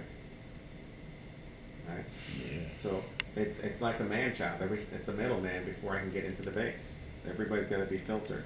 It can also work two ways, right? The opposite way, right? Could it work the other way? Yeah, Yeah. it could. Inbound, outbound traffic. Sure. Because like that's what I was saying with proxy websites. Like when I was on the ship, we Mhm. used a proxy website to bypass their security on the Yeah. boat, so they wouldn't allow Yeah. Facebook and all that stuff. So they created a proxy website or whatever, and that's what we used to. That's what it's doing. Yeah. URL scanning, where the proxy server examines URL requests by the users, it can block access to specific URLs known to host malicious content or inappropriate and violate the company's internet users policy. I'm not saying these are terms. None of these are really terms here, guys. I think the big term is what web filtering is and what web filtering does. All right. At this point, I'm just killing time. Right? Content categorization. Classifies websites into various categories. I talk about this in class too. In a storyboard. So how we actually did URL filtering at the insurance agency is we did have a web filter. We bought some software. It might have been a server, it could have been software. But anyways, we logged into it and we created a rating system. So rated X sites, anything that would be considered by the system to be X-rated, we blocked it. Then you got R, you got NC-17, then you got PG-13, then you got PG, then you got G. So it was a legit movie rating system. So we blocked, I think, R and above, and we allowed PG-13 and below. But what would happen is some legit websites were being blocked because they were deemed to be above PG-13. And then some websites that have porn on them were being accessible, even though we said PG-13. Wow. So the rating system was all screwed up. We couldn't use the rating system because we didn't know how they based their ratings off of, right? Where the algorithm came from. But that's what they talk about with content categorization. Sometimes it's not the best. So what we did was white and blacklisting. That's what block rules are. We allowed some sites and we blocked some sites. And reputation-based filtering uses proxy servers to incorporate reputation-based filtering, which leverages continually updated databases to score websites based on observed behavior and history. So now you could just go to a place that is going to have a reputation of how safe that site is. And if it has a bad reputation, it's going to be on the block list. Alright, that's it for that chapter. That's it for chapter 9.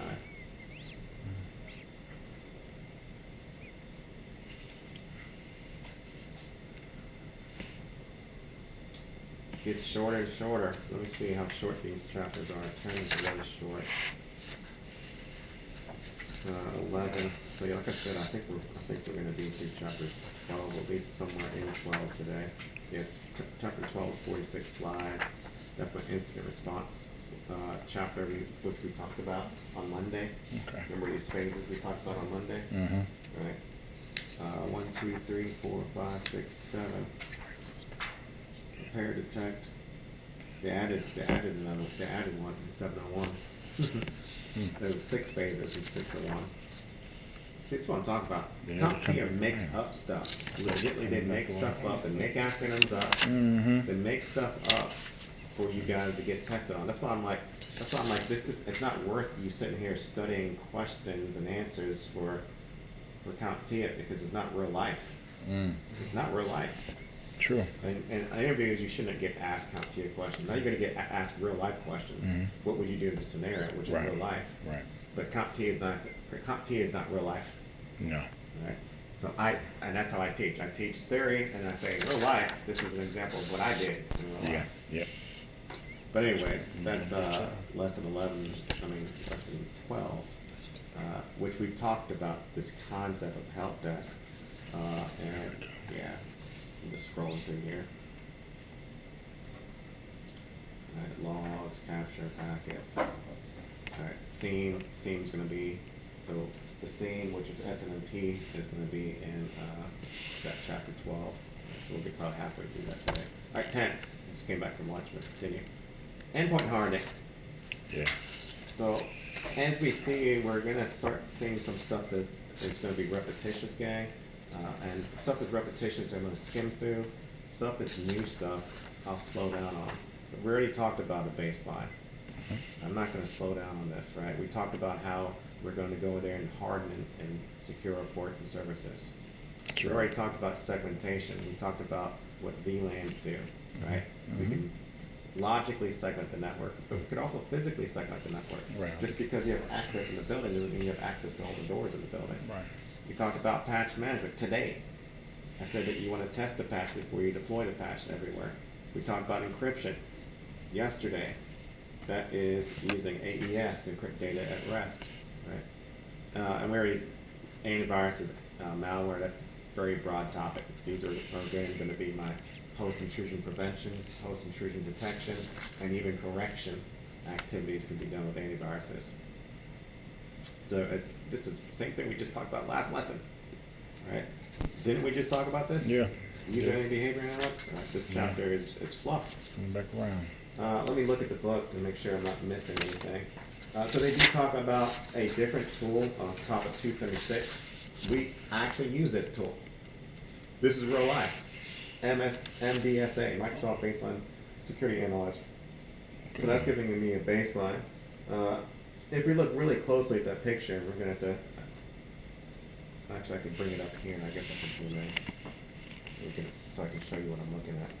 Yes, It's yes. still going to be a little blurry, so you might have to go back down. 262. Okay. I don't know if this is a good one. Right, this says allow log on locally. Here's a baseline and here's another baseline. So what we're seeing here is what the company allows as far as the end user to log into the system locally. The company says only administrators can log in locally to the system. And a baseline, which is what the best practice is only administrators should be able to log in locally to the system. Now, what does it mean to log in locally to the system? You guys that don't have Security Plus cert, you should, at work, government, you should not be able to log into the system locally. That means you can make changes to the system, config changes, install drivers, install applications, things of that nature. So you probably have a user account, Yeah, we know we right? can't log into You can't log in locally as an administrator. This is stuff you probably learn on the job. You wouldn't even learn this really in a certification class, right? Because I don't teach people how to do things on a computer, right? Because I'm teaching people to pass an exam. That's what we're here for, to get the cert. But once you get the cert, you get on-job training, and that's when you learn some of this stuff. It depends on who trains you. I can tell you this, right? I work with a guy who's a senior engineer, systems engineer, and I worked with a guy who's a senior network engineer. They were both making six figures. I was help desk at the time. And I'm like, I want to be like you guys. So I'd come in to work every day and I'd pick their brains. Every time they had an issue, I'd ask them how to fix it. They never had time for me. Never wanted to teach me, never wanted to hold my hand, show me how to do it. I just told you earlier. Right? it. So I did. what I had to do was I finally figured out nobody's going to help you. Nobody wants to be your friend at work. Everyone's in competition. That's right. You have to teach yourself. That's right. You have to teach yourself, man. That's right. That's facts. And unfortunately, I don't have time to teach you everything in this class. A week's not long enough to teach Oh you no. the years of what I've learned over 15 years in IT. Right? The week's only long enough to teach you what's in the book, which is theory, Basic theory. and then teach you how to pass the exam. But like my cousin, it's a huge gap. Like my cousin, he's having a tough time finding a job because he's got a bunch of certs, right? He knows theory, but when they get on the interview and start asking him, well, tell us how you did this. Tell us about experiences doing this. He doesn't have any of those experiences. He could if he labbed it up. If he got a lab and he actually did it, you don't have to tell people that you didn't actually do it. You say you did it, but you did it in a lab environment. Yeah, I've configured a network. I created VLANs in a lab. but you can't say it if you didn't do it. Nobody's going to do it for you. You can't come to class, and it's not even the same. Straight up, I went to a class. Marcus, he's another instructor here. I went to his class when I was first learning CCNA, and I watched him do it. I asked him how to do it. I watched him do it. It's not the same unless you go home and do it. That's right. It's not. It's not the same. You gotta can go sit through all here the and hard nod your knocks, head school all hard day knocks. and say, yes, I understand. Oh, that makes sense. It's not the same. Because when I was like doing it, like you said, around the thing on test stop, the drag and click, and they just. Well, that sounds like a GUI interface. That doesn't Yeah, that was sound more gooey. No, I I think think it I'm sounds just saying. the It's same. a it command just- line. It's You're a talking drag and about. click. No, I'm We're thinking talking like, command you know, line. so doing it in the classroom, so to say, Uh-huh. and then Yeah. actually, like you were saying, you buy the network and actually do it yourself. Yeah, put it Yeah, in. what is test out?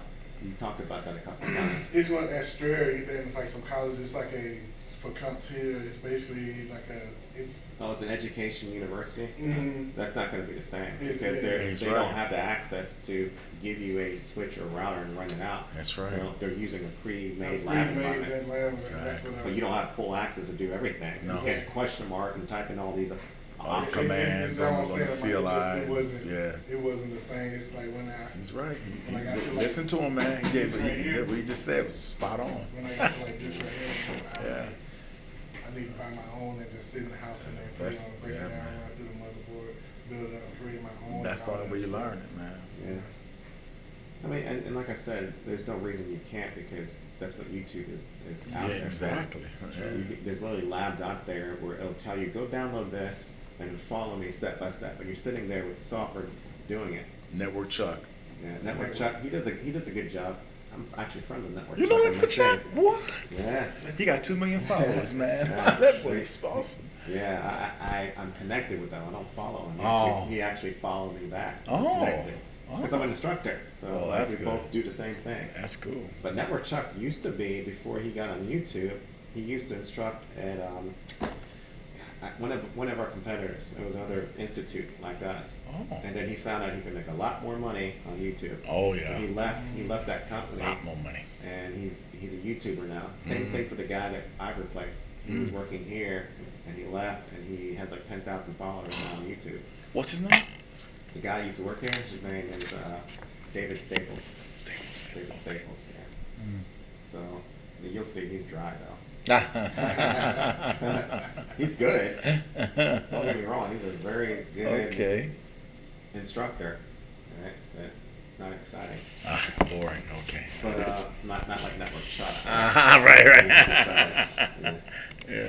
But anyways, getting back, that's what NBSA is. I actually use that, and he would compare it to what the secure baseline is compared to what I currently have, and then he'd go down these columns. That's what these columns are: column A, column B.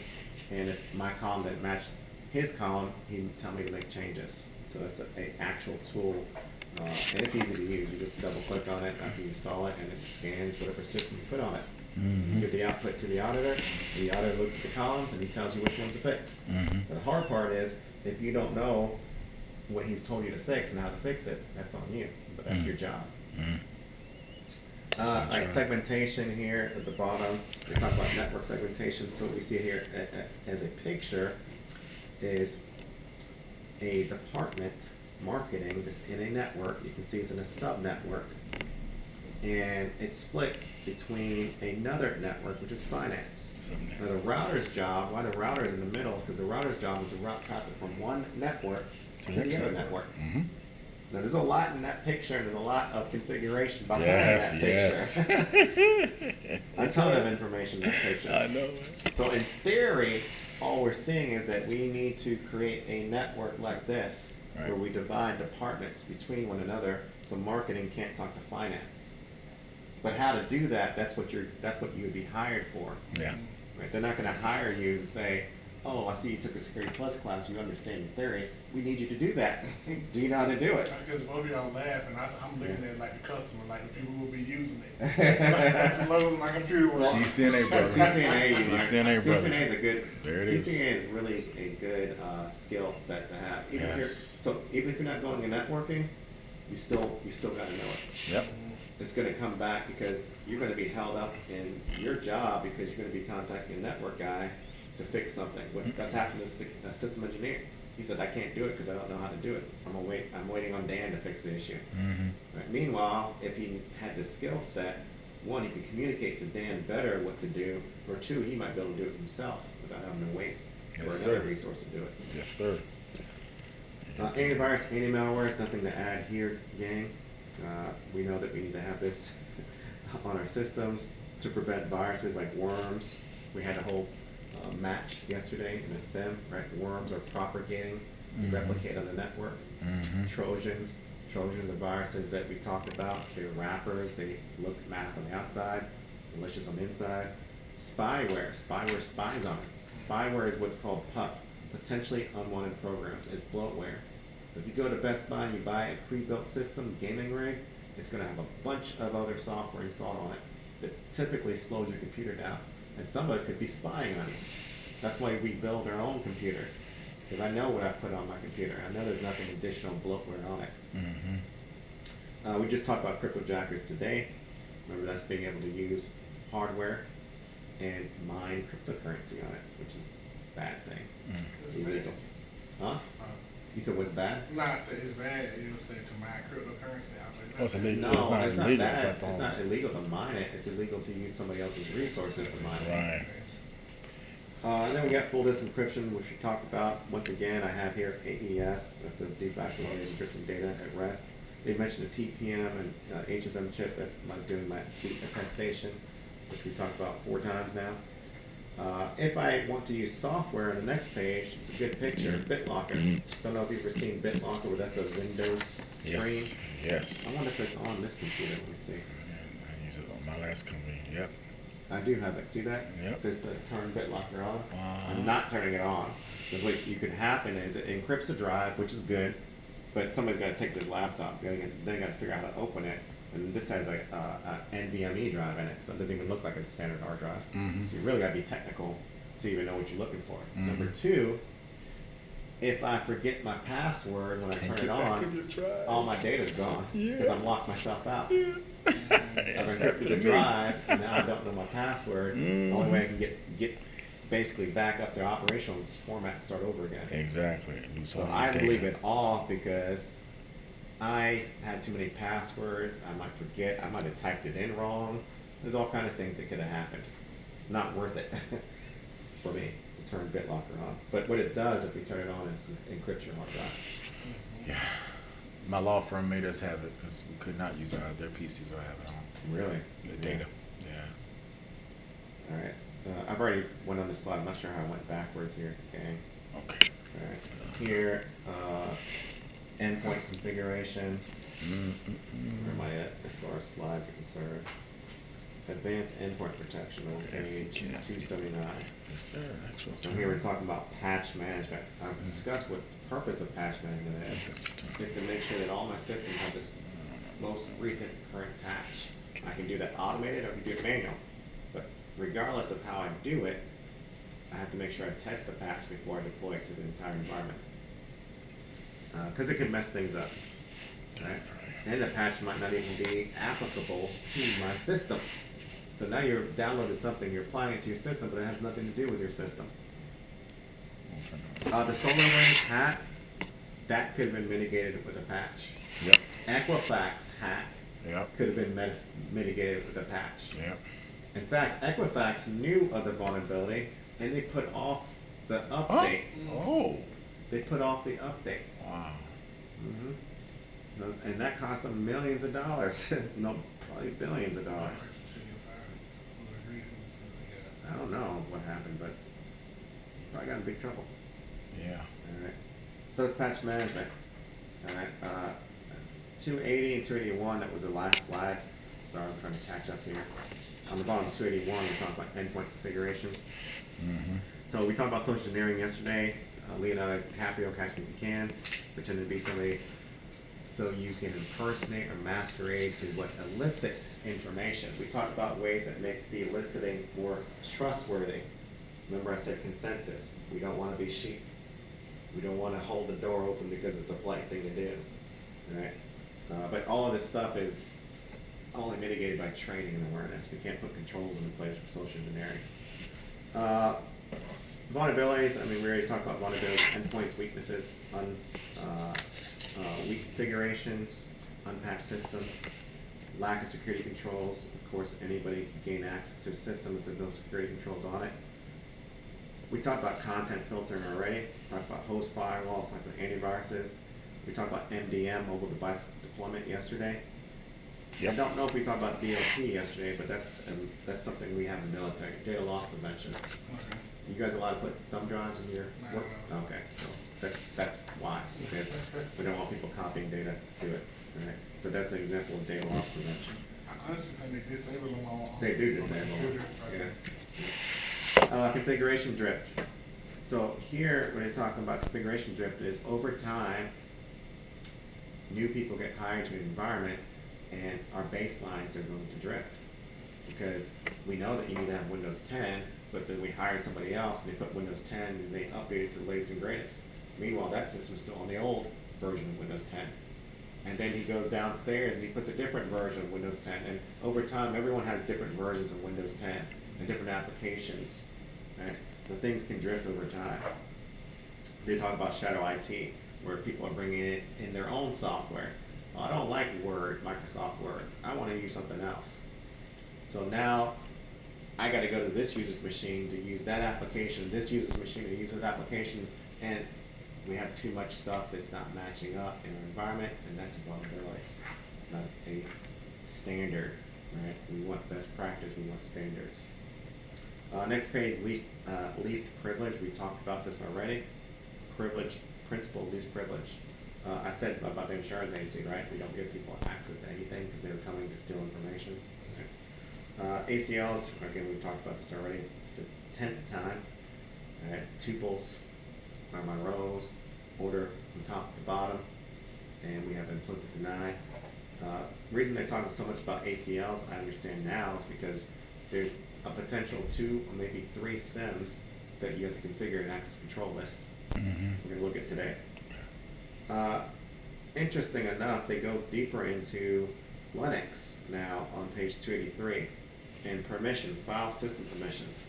You see this R? That stands for read. That means that I can actually open a file and I can see the data. But if all I have is read access, that means I can't make changes. Right. So W stands for write. That means I can modify, I can add stuff to that data. And then X stands for execute. That means I can actually use that data. I can double click and execute a file and run that file on my system. It's like an exe file, right? So that means execute means you might be able to look at a Word document, but you might not be able to execute and open up the software to modify and change and make a new Word document. So at the bottom, we can see that this particular directory has RWX, read, write, execute. That means they can do all things. That's typically an admin. They have full permissions to do whatever they want. The next bracket there is going to be read and execute. That means they can only read, they can use a program, but they can't make any changes. And the last bracket is read and execute. That means they can read and execute as well. Now, wow, I'm surprised to go into this now. The first bracket there, it's probably going to be easier for me to write this on the board. I haven't done any writing today. I'm going to go into my paint. So we have these 3 permission levels. Or three security groups. I call it 3 security groups. 3 security groups. Alright, this is Linux. We have at the admins, we have the user, and we have others. It's everybody else. So the admin group, if I give them, what was it, X, I don't know, X, R, W, this doesn't make a difference in the order game. They might be read, write, execute. What do they have there?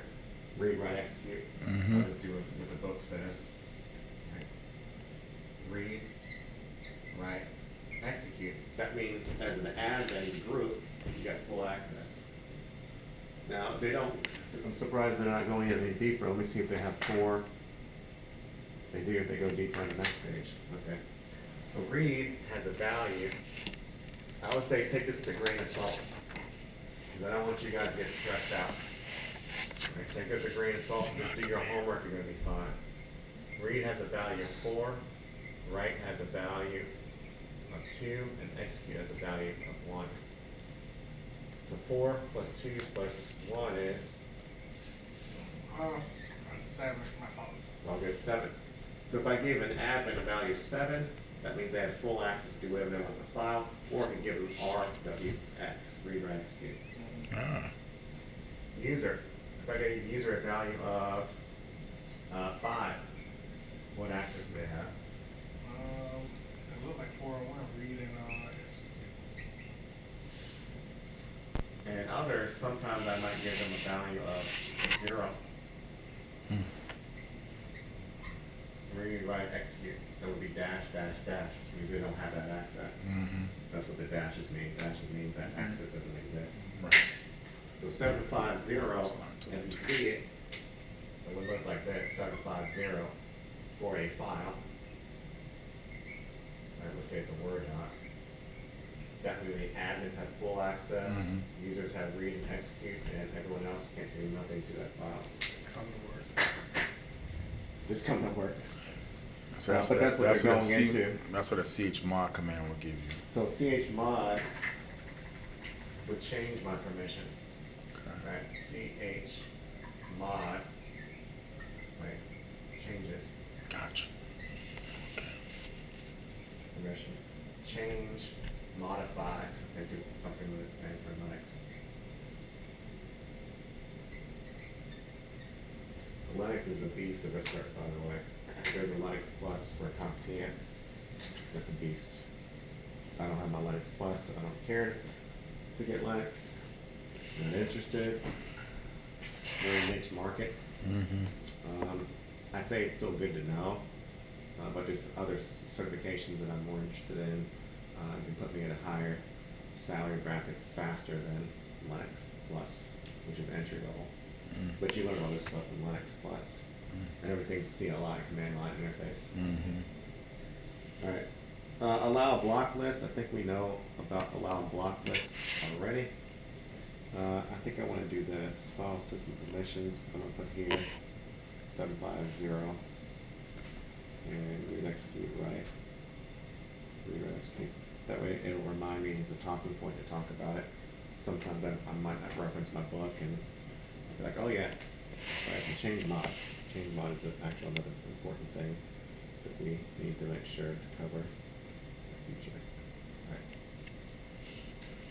Alright. Whitelisting and blacklisting, that's what allow list and block list is. I'm on page 284 in the book. Monitoring, nothing here to talk about with monitoring. No term. Monitoring of what? Monitoring everything in our organization, in our infrastructure. Make sure people aren't doing things they shouldn't be doing. Configuration enforcement. This is where they talk about baselines again. Right? Configuration enforcement describes methods used to ensure systems and devices are within an organization's network adhere to mandatory security configurations. You have this in effect because you guys have what's called UAC, User Account Control. Right? It enforces the inability for you guys to make changes on your system, right? Because you get the little pop-up. I talked about group policy RA 285. Mm-hmm. Remember, group policy is a way that I can create a security change and apply it to mass amounts of computers. So I don't have to do it one by one. I create a policy and it pushes it out to the group. And I talked about things you can lock down. I can lock down where you can't create a notepad on the desktop. And lock down, you can only open the browser with a one website. I can lock down that you can't click the start button and reboot your computer. So everything you can think of, you can lock it down in GPOs. SE Linux. So this is made a comeback here again. Since 601.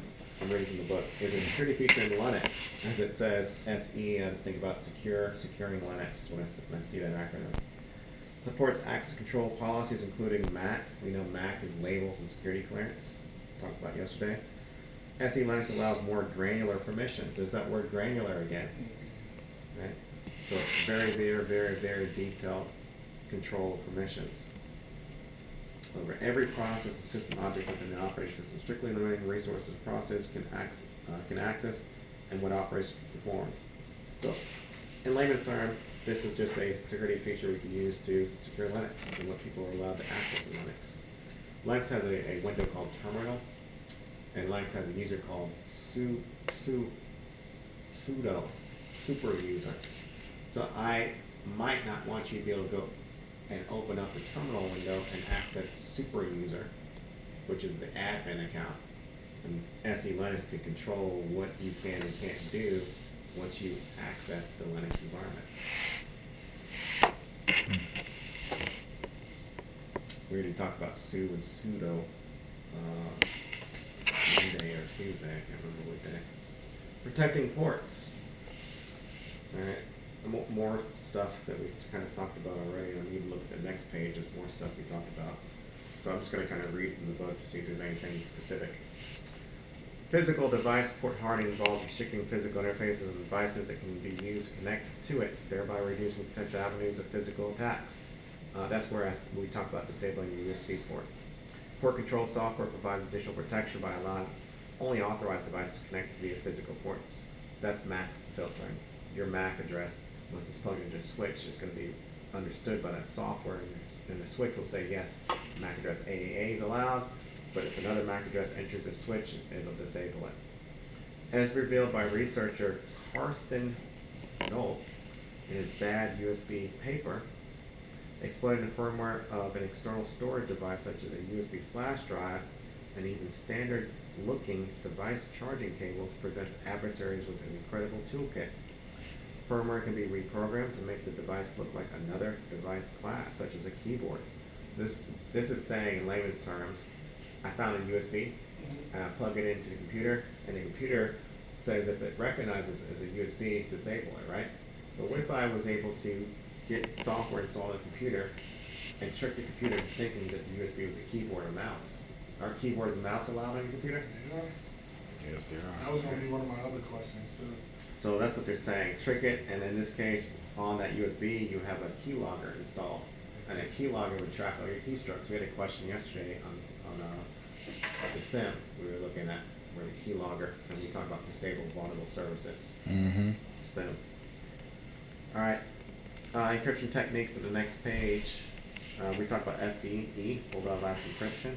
That's what BitLocker does. All right. Rehashing stuff we talked about already. VPNs, we had a whole discussion yesterday on that. Clearly remember that. And email. There's two protocols here we've not talked about for securing email. PGP, pretty good privacy, and SMIME. They're both used for encrypting email. So I'm going to go here. Where is that? Encryption techniques. Email. Yeah, we'll put here PGP. SMIME. These are test questions. SMIME and PGP are testable test questions. It'll basically say what protocols could be used to encrypt email. You'll see it in your homework. PGP and SMIME. Alright, and of course here, just kind of rehashing IPsec and another protocol TLS can be used for encrypting VPN. Up here we got BitLocker. Now, although this is vendor neutral, don't know why Microsoft could make its way onto a CompTIA exam. I guess it's because Microsoft is just so out there, right? Everyone uses it, but BitLocker could show up as an answer. So know that that's used for encrypting disk. Installing endpoint protection. So on the next page, 288, to ensure maximum protection of efficient management, deploy and manage endpoint protection. What is an endpoint? Laptop, desktop, tablet, phone. Endpoint is anything that connects to my network. It's considered an endpoint device. I got to protect those things, right? Printers connect to my network. Create a deployment plan. And again, what's the deployment plan? That's when Ricky goes and says, I'm going to create a gold image. I'm going to use this gold image for every machine to make sure it's a good secure starting point. That's what standard configuration is. And he wants to automate that. He doesn't want to have to go one by one. That's what we do in ATG. We automate. We boot these computers up, we hit one button, and it images them all the same. Update, patch, monitor, and centralized management. The key there is steps that we've talked about throughout the week on making sure when we set something up, we set it up in a secure way. Right, security first. Changing defaults. Don't set anything up and leave from default. Default secure by default? No. Doesn't exist. Right? Of course, let me be clear. Secure by default doesn't exist at a consumer level. Right? Now, enterprise level, you can actually go and purchase some devices that come from the factory default. They set it up and forget about it. It's good to go. But we need to be vigilant and understanding theory-wise that we do want to change any of these default settings to increase the security. Decommissioning means that when we're done with the system, what do we do? We talked about this yesterday on how we sanitize information, sanitizing data, whether we're going to wipe it, erase it, overwrite, degaussing, shredding. We're going to talk about a term called purging. All of these are different ways to get rid of that data. Some of them will destroy the data. Right? If I shred it, the data is gone. But if I erase it, then there's something called data remnant, so I can still go back and get that data. So maybe you didn't know this, but if you delete stuff on your computer and you go to the recycle bin and delete it, I can still come to your computer and retrieve that.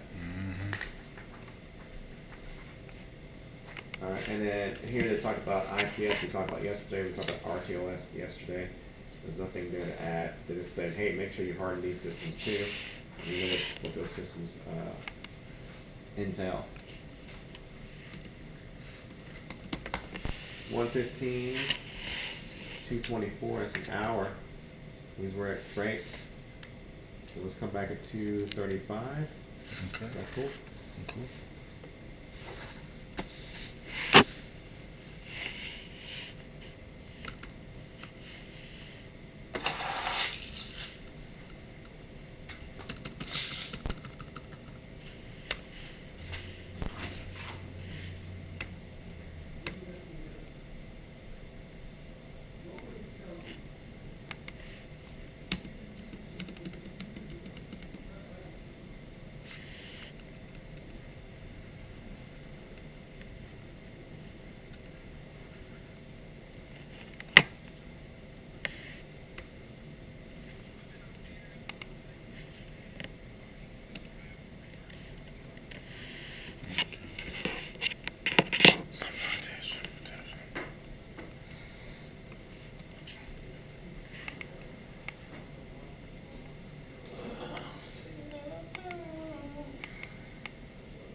They call it tuples. Oh yeah.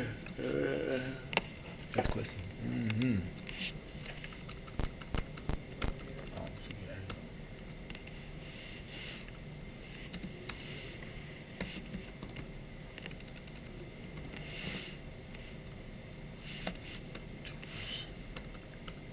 Remember that word, tuples.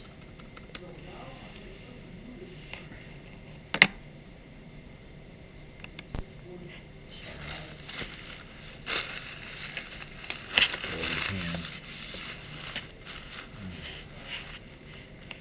Tuples, man, that's that shit. And then the other one is going to be attributes.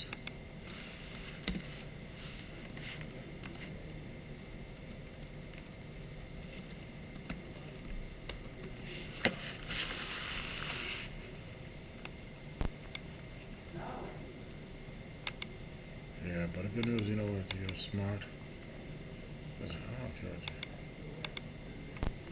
Bruh.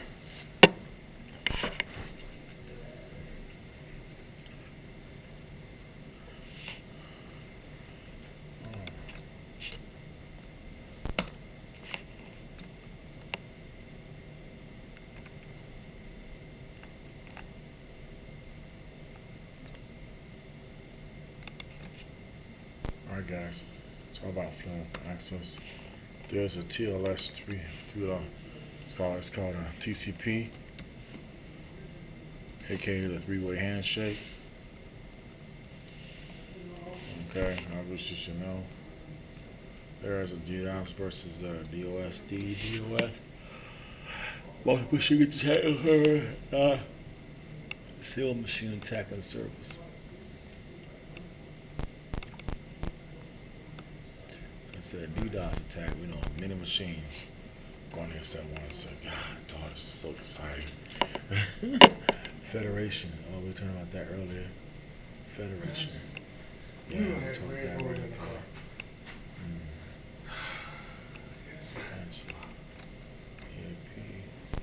Open the client. This is our TLS pure handshake.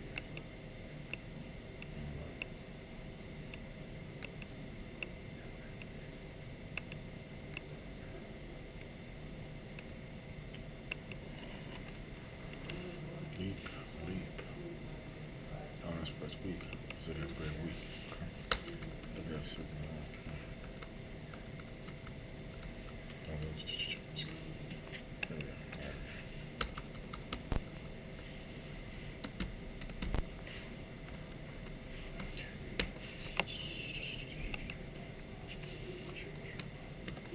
right. All right, let's wait.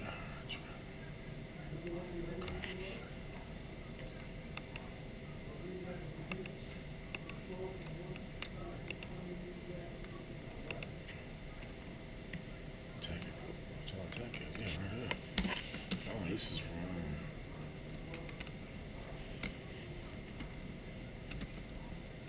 To the routers.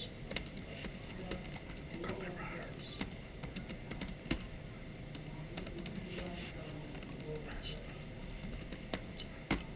Do more next time. Port 1812. Oh, radius. So port 1812. 665,000 ports. It's 1812. Gotcha. Let me not test this question. Okay.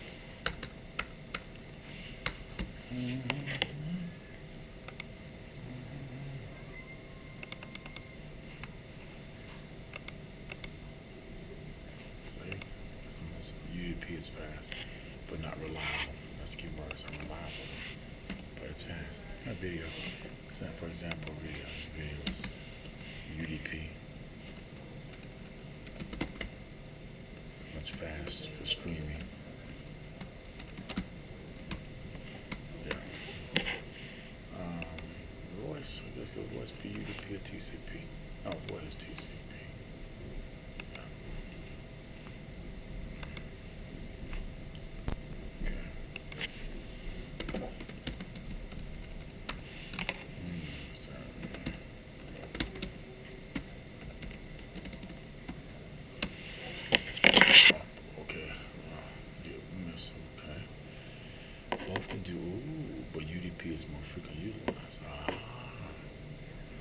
can be TCP as well. Gotcha. Remember that. Okay. All right. Thank you. Yes.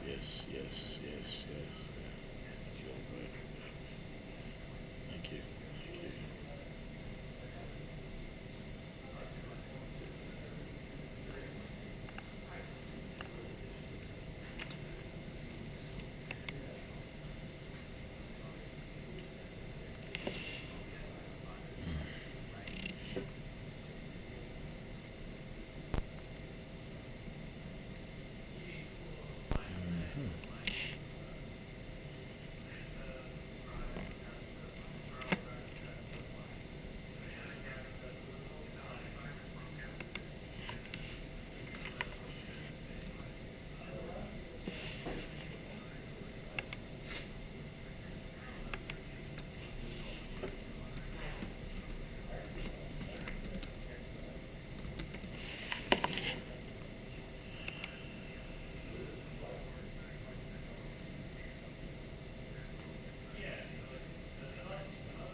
Put it off.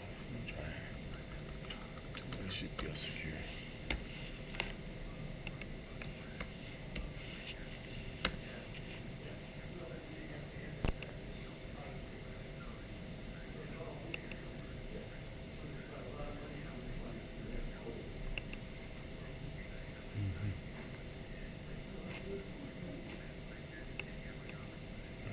My PC. Okay.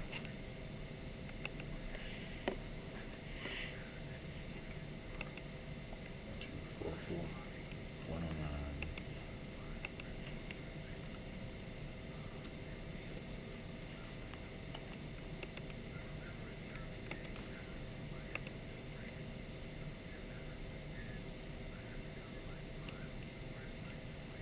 There it is. Okay. There you go. There you go.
All right. 10Bs talks about mobile device hardening. This is more repeat stuff, okay? Because if you were reading ahead, you're probably like, this is stuff we talked about already. We talked about MDM in this class, correct? All right. What chapter did we talk about MDM in? How in depth? I was wondering how repetitious this is, because we literally talked about mobile device deployment yesterday. Right, so I was talking about wiping your iPhone. Let's see if I can find it. Oh, asset tracking. I think it was the asset tracking. So that was in chapter 7. Yeah, 292. That's why I see missing mobile device. Well, yeah, we're in 292 now. But we talked about prior. Yeah. They got on 218, 173, and 218. So 173 is a 173 and 218. Which about Okay, yeah. 173. 218 is mobile device management. Thank you. Yeah, that's what we talked about. So I think I went on a tangent and started talking about mobile device management because we were talking about side loading and jailbreaking and everything. So I talked about a lot of this stuff. MDM's basically mentioned on 218. So what is MDM, right? MDM is something we've already talked about, which means I can basically secure my phone. Now, I did go on a tangent and talk about there's lots of things we can do as far as securing my phone, way more stuff than what Find My iPhone can do. But we don't want to deploy mobile device on a BYOD, bring your own device. Bring your own device and make fun of it, bring your own disaster. So we use something called corporate devices. So if you have corporate owned business only, it means you have a phone that I gave you, but you can only use it for business purposes.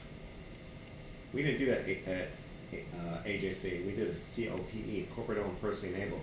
We gave you a corporate phone, but you can put whatever you want on the phone. Games, apps, movies, pictures, things of that nature. Choose your own device means there's a list of devices you can choose from, but we still own these devices at the end of the day. So you get iPhones, you get Androids, you get Blackberries, pick which one you want. Again, case in point, we don't want the BYOD model.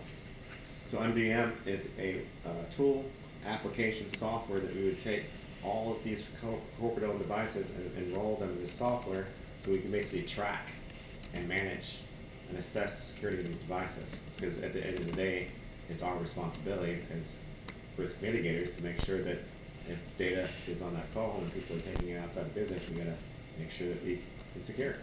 So phones, just like computers, have full device encryption on 294. Same thing. If somebody steals my iPhone, the data on that is encrypted.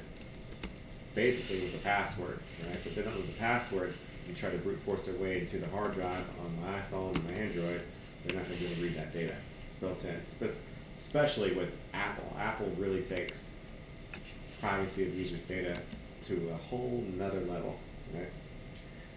And like I said, what things we can do with MDM, we can track it. That's what GPS is on the bottom of 294.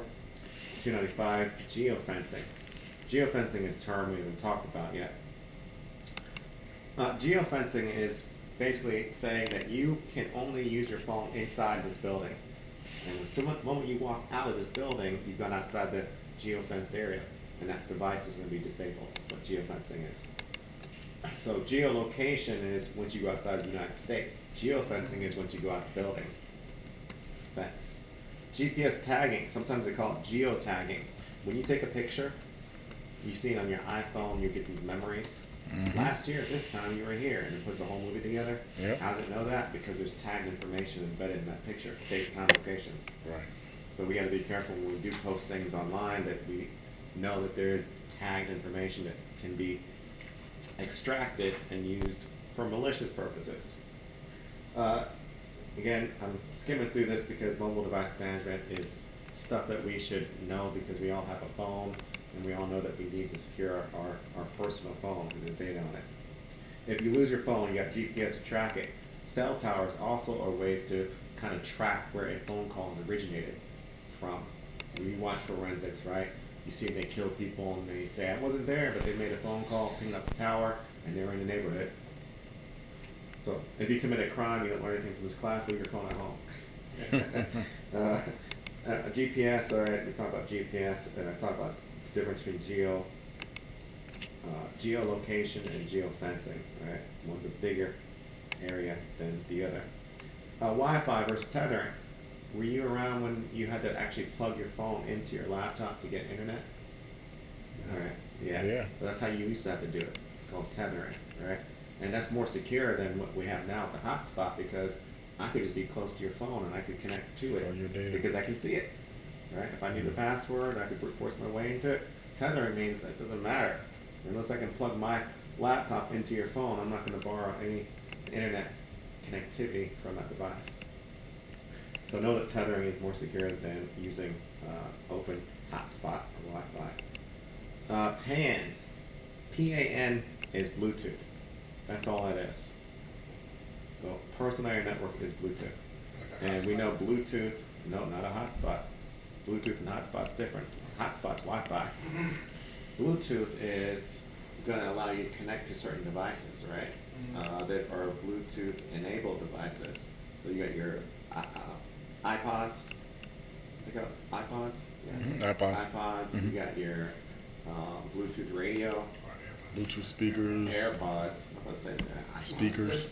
AirPods, yes. I was looking up AirPod 2s last night. I was about to bite the bullet, but I'm like, nah, they're still too expensive. I'm not gonna pay $200 for some AirPods. In fact, I got 2 pair in my bag now that I never use, so I'm gonna buy a 3rd pair and not use it. Nah. But they're talking about this pass-through audio and active noise canceling and all this cool stuff. They sound amazing. They don't fit well in my ear. Yeah, that's the thing. The ones that have the little rubber pieces on the end. They say those should be better. Yeah, I don't like those. Those actually don't fit. I like the standard AirPods or ones, the version ones. They're just basically, it's a shell and it fits perfect in my ear. Yeah, I can go to sleep with it and I don't even feel it in my ear. That's not perfect. Old You like the old school? I got those for gaming. The ones over the ear. Ad hoc. Speaking of Apple, you got Apple? I don't Yes, have Apple. Okay, so we all know what AirDrop is. Oh yeah, it's my messages. AirDrop allows you just to transfer files NFC. instantly, almost. And the cool thing about AirDrop is it works even if you don't have a wireless coverage, so Wi-Fi, or if you don't have cellular coverage. So that means if you're in an airplane cruising at 37,000 feet and there's no internet, there's no Wi-Fi, there's no cell towers, it says SOS on your phone, I can still transfer your files to your phone with AirDrop. That's called an ad hoc network. Ad hoc network is the ability to transfer things without the use of a Wi-Fi. Again, they talk about tethering. I said, remember, tethering is better, more secure than hotspots. Bluetooth is very vulnerable because Bluetooth is, there's no security. There's nothing called Bluetooth S for Bluetooth secure. There's no protocol that's going to secure and encrypt the data going across Bluetooth. So it's very susceptible to attacks, right? And they talk about the attacks on the next page. Bluejacking is when you might be playing music on your radio at the pool from your phone, Bluetooth, and I'm close to the radio too, and I use some software and I take over that radio and I start playing music from my phone on your radio without your permission. Blue snarfing is when I'm sniffing around for sensitive data now in a device that is Bluetooth enabled. So if your phone is Bluetooth enabled and I connect to your phone via Bluetooth, now I'm sniffing around for your contacts, credit card information, passwords, things of that nature. Blue snarfing. Snarfing, sniffing. My downstairs neighbor. Huh? My downstairs neighbor was playing music like that. Oh, yeah? In the morning, and they're Bluetooth. They have this whatever system is not secure. So I just connected to it and started Oh, you playing rap did? music. Oh, really? It turned out real loud. Oh, really? Yeah, and then they were like, well, and then they reconnected to it, and then they started back playing the next music. I played that to turn it real loud again, and then they just connected and then they turned the music off. Nice. Yeah, I You've mean, done it. Yeah, I saw a YouTube video of somebody doing that, but yeah, that's cool. So you've done it. and having a Mexican birthday party, put on Future, Yeah. 56 nights. Fun, man. It's fun stuff. But yeah, they're just talking about, hey, there is really no privacy when it comes to it. They do say that yes, you can create PIN numbers and have some way to authenticate with a PIN for pairing and authentication. Permissions, right? Bluetooth generally requires user consent permissions. User control devices connect to the Bluetooth enabled to manage permissions to prevent unauthorized access. You got encryption that can be used on Bluetooth. Here it says Bluetooth employs encryption algorithms to protect data transmitted to the device when pairing is complete. Bluetooth devices use shared secret key to encrypt data packets. There's no Bluetooth S though. There's no protocols for that.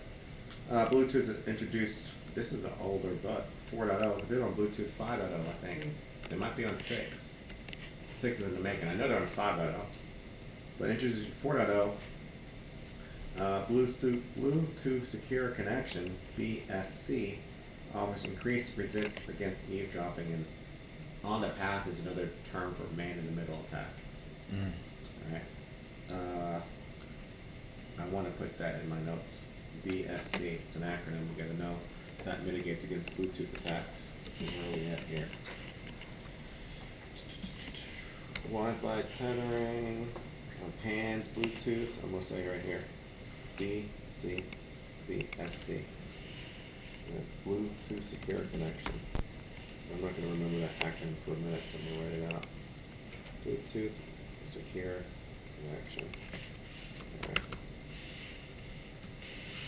And then we got another one, Bluetooth Low Energy.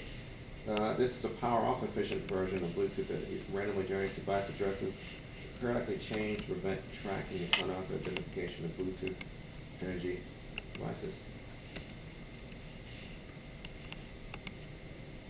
Bluetooth Low Energy.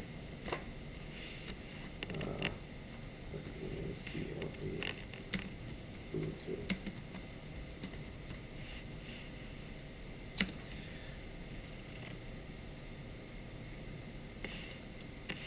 We know it's using less energy, but how's that keeping my data secure? That's the thing I'm interested in knowing. So it does say that sometimes referred to as Bluetooth 4.0. So this was introduced in 4.0 as well. It's marked 2011. I expect this name designed to version Bluetooth with lower energy consumptions. Sure. How is low energy rate accomplished? Alright, they have the technology using 2.4. Bluetooth low energy remains in sleep mode unless connections are initiated. Alright. So I understand this low energy, but how does it secure my data? So they don't even talk about that here. The book talks about it, but they're not even talking about it here on any security of BLE. I was shopping around for a Bluetooth enabled headset last night, and Raycon came up on my radar. Raycon, that's Ray J's headset. Oh yeah. 90 hours of battery life. Wow. Yeah, pretty good. What do you mean? Seems like I'm in the car, I might use it. I'm at the airport, I might use it. I game for an hour or two on a mobile thing. Seems like I can go all year and never charge that. Especially if it goes in sleep mode, and every time I go in there and open it out the box, it's ready to go. 90 hours, that's insane. Yes. Selling point. Very good selling point, but the sound quality sucks. Everyone who tested it, I was doing that versus iPod, AirPods, goodness gracious, twos. And yeah, people are like, don't get it, it's terrible. NFC we talked about yesterday, and I talked about the vulnerabilities that come with it. I did want to go on a tangent. We're on getting ready to hit chapter 11. There's this device called this is stuff you don't learn in class, called goodness gracious, my mind is just blank. I can see a picture of it, Flipper Zero. You guys seen this Flipper Zero before? Hacker. No, I haven't. No? Come on. You see, this looks like a video game console. This Flipper Zero is on FBI's radar because what it has built into it is NFC and RFID technology and wireless. What it allows you to do is intercept these signals of any device that sends these radio frequency signals, right? Remote controls that turn TVs on. This can turn on and off any TV anywhere in the world with the hacking software it has in it. I see. They can Multi-tool also open hackers. up Tesla gas tanks, because Tesla gas tanks use a frequency that allows them to push a button in the car and pop the gas tank in the car. Oh my. The garage thing. Garage doors, What they do, key they go fobs, to your front door. And all then of that. So use push the button, Bluetooth NFC and they basically. Open your car, Yeah. and you go garage and then start your car. 'Cause, you know, some NFC people on have it. cars. So I keep telling myself I'm gonna get one. Yeah, I have It's some. $169 right now, but I'm thinking they're gonna make them illegal soon, so I want to get one before they make it illegal. Yeah, I they say seen this actually cause an iPhone with the iOS 17, which is what we're on right now, cause it to go black screen and shut down for 15 minutes. Jesus. Yeah. Yeah, they say don't leave your keys at your front door because it's like the near field That's communication. that's for Yeah. paranoid people.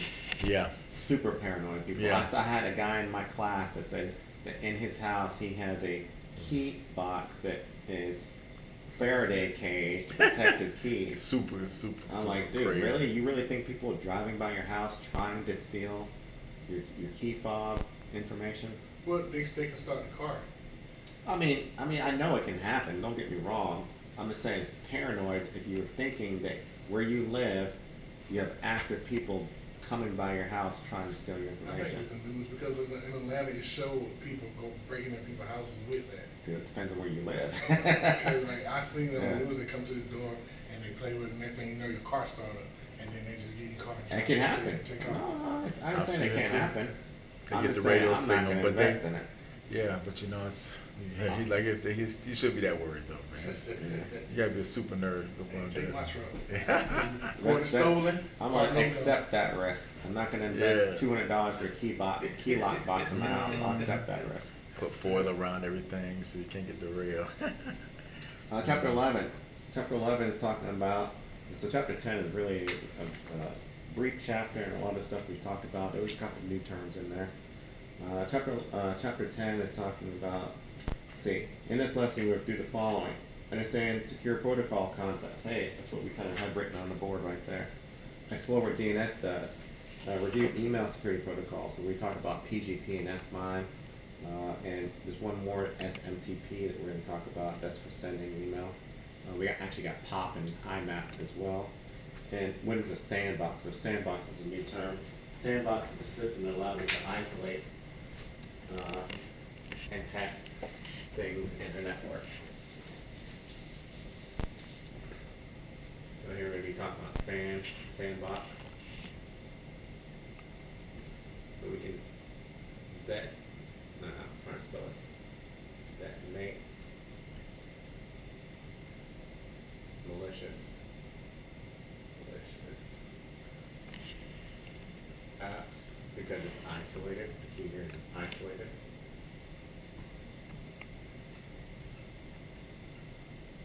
We're going to talk about D and S. This works on port 53. It uses UDP and TCP. And again, that's going to be translating what to what? Names. See? IP.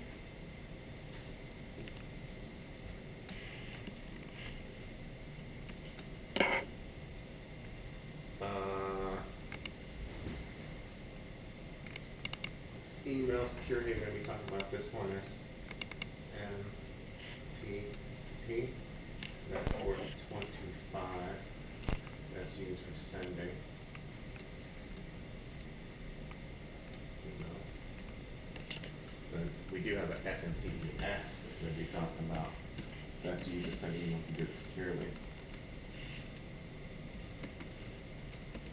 Alright. Let's get to it.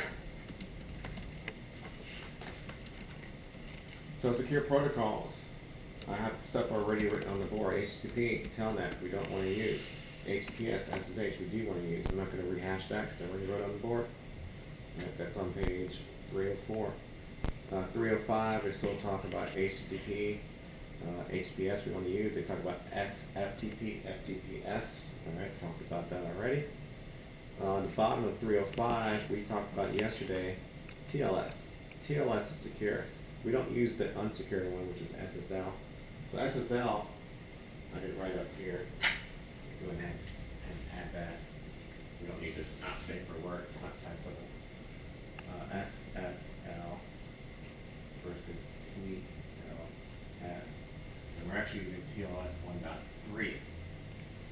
SSL is not secure because of an attack called a poodle attack. padded Oracle Online downgrade legacy encryption attack. So it actually stands for something. But the point here is it downgraded SSL to a weaker version of SSL. So we had to get off of SSL and we can move to a completely different protocol to mitigate against that vulnerability. That's used for data in transit, data going across the web. And we talked about yesterday, data going across VPN. That's what TLS was used for. Gotcha. Oh, that's good. That's good. That's good. That's good. That's good. So I mentioned all that in the book. I mentioned 1.3 there. Talked about the Google tab already. Cipher suits. So cipher suits are ways in which we can use multiple types of encryption to secure our data. That's what a cipher suit is. So remember, we have 3 types of data that we need to make sure is secure. We have 3 types of data. Protected PII. We have data at rest. Data in rest, data in transit, and data Transit. and Use. use. Yeah. So cipher suits are going to say, how can I encrypt at rest, in transit, and at use? So you can see here that we have a suit that has E, C, D, H, E. Well, DH is a asymmetric algorithm, stands for Deppy-Hyman.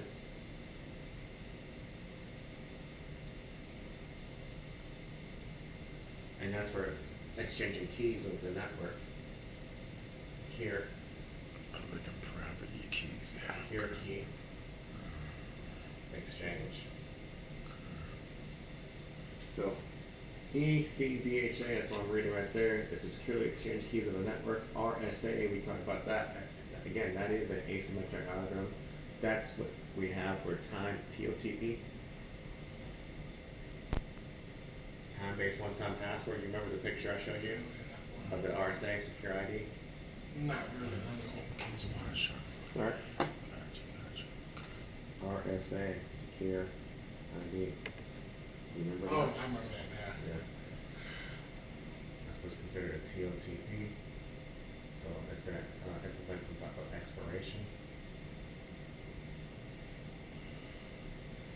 What else they have in this cipher suit? AES. What's AES going to be used for? It's a hash. Oh, down at rest. So how many bits was AES? 128. I'm second guessing myself. I can't even lie. And then we have SHA. What was SHA used for? I just said. That's a high level. That's an integrity, right? It's hash. That's the hash. That's the hash. We looked at that on Monday. I can show you guys a calculator of MD5 and SHA. 256. That's what I hit that. So yeah, SHA has several different strengths. SHA has a SHA at 160. That's SHA-1. And then we have SHA-2, and that goes at 224, 256, 384, and 512. We looked at that 512. Right? But yeah, there's several strengths of SHA-2. So it shows you use 256. Why?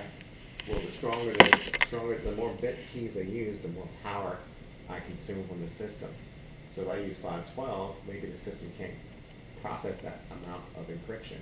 So I said, how about we just downgrade it? We still want to provide some type of integrity, but I don't want to drain all of the resources from the system.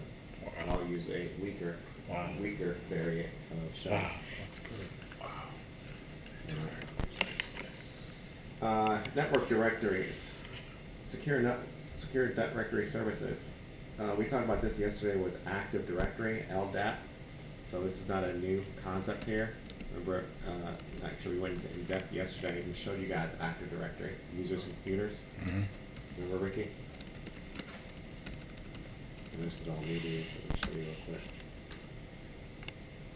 So this was that Active Directory screenshot I was showing you, the same one yesterday, where we have all the users' computers in this particular organization. I talked about something called an LDAP injection attack.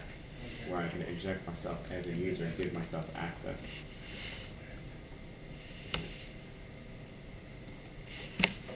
If we want to secure LDAP, mitigate against an LDAP injection attack, we can use LDAPs with an S. It's at the bottom of 307. So I can add that over here. Alright, LDAP versus LDAPs.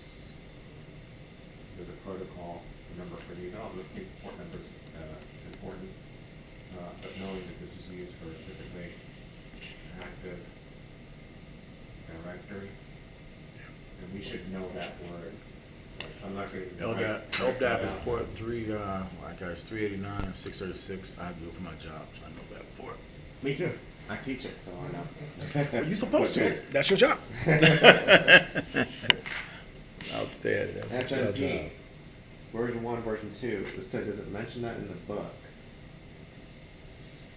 Well, we have port 161, but I don't think it mentions the version. No, it does. Version 3 at the bottom. So I've already talked about that. Version 3 is what supports encryption. Alright. I think we're good.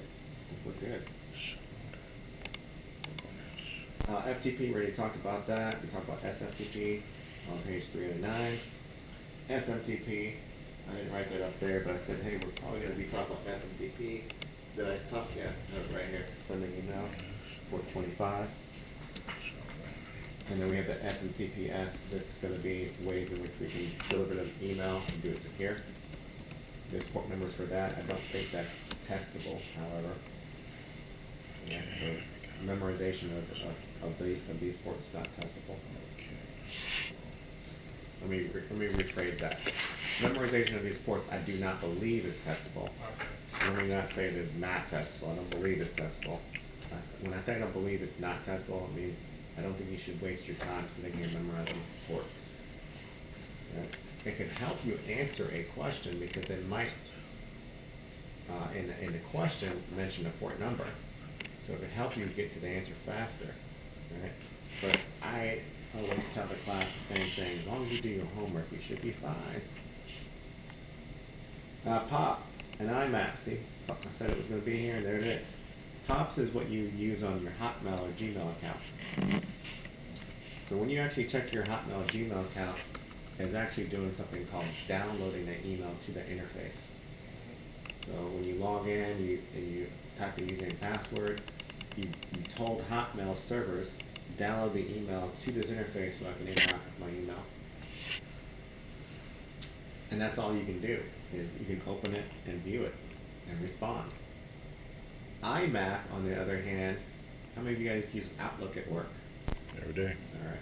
So you use the rules? Mm-hmm. Yeah. The rules are amazing because the rules allow you to have this manageability that you can't have with a Hotmail or Gmail or Yahoo account. So you can actually tell when the email comes in which you want to respond, where you want to send it, where you want to file it in a folder. So many things you can do. Right. That's right.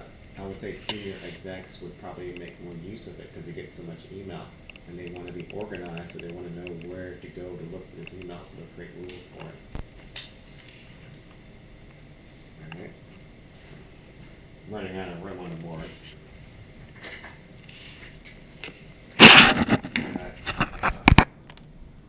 Oops. Managing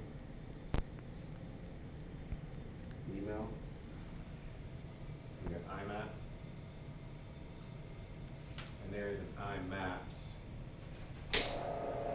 I'll write it up here and then I'll turn it off when it IMAPS.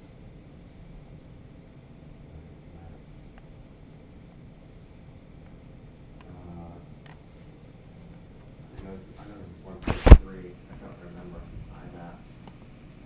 But it's securely, hold on, it's a manager email. And then we have POP. POP is used for downloading.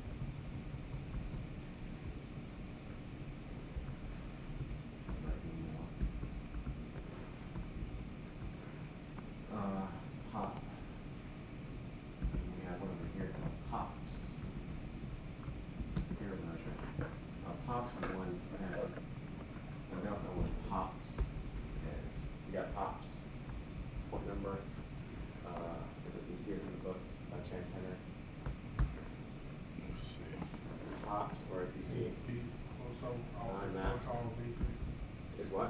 said V3, right? No, the port number for POPs. Or the port number for IMAPs. 110 pops 3. I got POPs. Oh, no, okay, 110. POPs. What's POPs with the S? The secure version. Pop secure. 143. Pop secure. It doesn't say in the book. Yes, I think See, so. I don't know it, so Yeah, One, pops four, with three. an I S. thought it would say in the book. Clients We got IMAPs. It's not in the book. TCP port 143. The clients connect over. Yeah. Pops, IMAP, I mean that's SCTP. just IMAP. Okay. It's all good. It's not in the book, so obviously not important. I don't even memorize it myself. Oh, So. right here at the bottom. Oh, maybe it's 995. Let me see if they're 995. Yep, 993. You got me right before I sat down. 993. Like I said, I don't think we've got to sit here and memorize ports, but we do need to know HTTP and Telnet and FTP because that's all that we're going to look at today. Just want to get through our material. SPF on the next page is DCAM and DMARC. They all have the same functionality. All right, and again, these are in your notes already that I've given you guys on Monday. SPF stands for Sender Policy Framework. What this does is it's going to check to make sure did that email originate from somebody who works in the company. Because what the hackers like to do, they like to spoof and make it look like the email came from somebody who worked at the company. Meanwhile, it's coming from China. So SPF is going to verify that Sender Policy Framework. The email authentication method that helps detect that sender address forgery. That's what happens. Somebody from China sends you an email, it looks like it came from your brother, but it didn't come from your brother at that job. They forwarded the email, made it look like it came from them. So SPF is going to verify first where did it come from. Did it come from the US or did it come from China? If it came from China, I'm going to block it. Gotcha. And that's what the rest of them do, similar. DCAM at the bottom now leverages encryption features to enable email verification by allowing the sender to sign emails. So this is non-impediation. If I send an email, it comes to my digital signature. That's proof that I'm the one who sent it. Nobody else can say they sent it because it was signed by Sean's private key. We talked about this earlier in the week. And DMARC uses results of SPF and DKIM, so it combines those two rules for handling messages. So what do they all have in common? Securing my email. I want to verify that email came from that person. If it did not come from that person and didn't originate that location, block it. We need to know SPF, we need to know DKIM, and we need to know DMARC, those acronyms. We get a question on exam says which of the following protocols could Joe implement to increase the security of email or to protect his email? Okay. Right? Any of these could show up as an answer and any of them would be right. It's in your homework. I know there's questions with that being an answer in your homework. On the next page, email gateway. Are you allowed to send from your, do you still have a .mil address? Mm-hmm. All right. Like, yeah, we ain't that All right, .gov. Either way, it's a federal email. Are you allowed to send PII from your .gov to your Gmail? No. If it's originated from your .gov, you have to be careful. Can you even send an email from your .gov to your personal email? Is there policies that say you can't? Well, and I can send to it, but it's everything is scanned. Oh, make sure first, Everything right? is scanned. So that's what this email. Incoming and outgoing That's what is email scanned. gateway. That's what Yeah. email gateway is. It's Yeah. going to make sure what you sent is it secure or is it unsecure. True. Right? Before you get it, like it's being scanned. Yep. Then it'll pop That's up. what they're scanning. They're scanning to make sure you don't have PII that you're sending. So they allow you to do it, They allow. but they probably didn't tell you specifically things that you can and can't do. True. Probably, right? They should have. But you right? can't get, you know, like send it from my phone to my VA email, but I can't be at the job, log on to Hotmail, because you can't access No, it. you can't access it. No. S-MIME. We've already talked about S-MIME as protocols used for encrypting email along with PGP. I'm skipping through, catching up on my slides.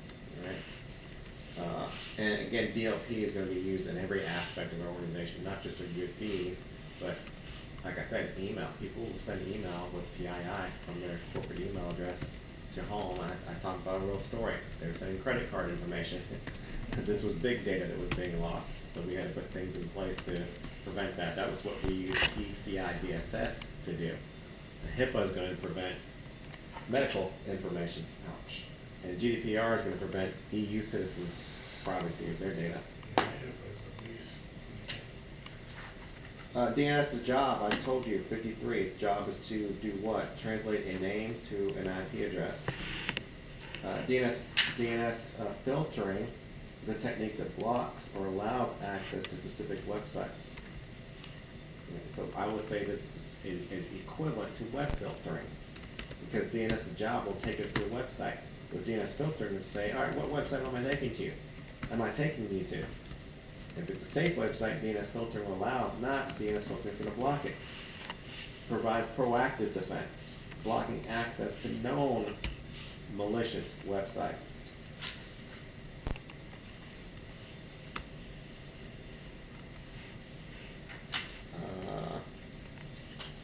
BAM, DLP, DNS filtering, right. Right. Here are some tools. There's a lot of tools here with the web links on how you can download some free software to perform DNS filtering. Of course, these are probably going to have a list of websites that are known to be malicious, and if you implement these tools into your filtering, it's going to scan anybody's computer first before it goes to the website. If it's on this list, it's going to say no, we're going to block it. That could be good and bad, catch-22, because what if you know you can go to that website, but that these people say that website's not safe? And now you have a lot of people calling help desk saying, hey, what'd you guys do?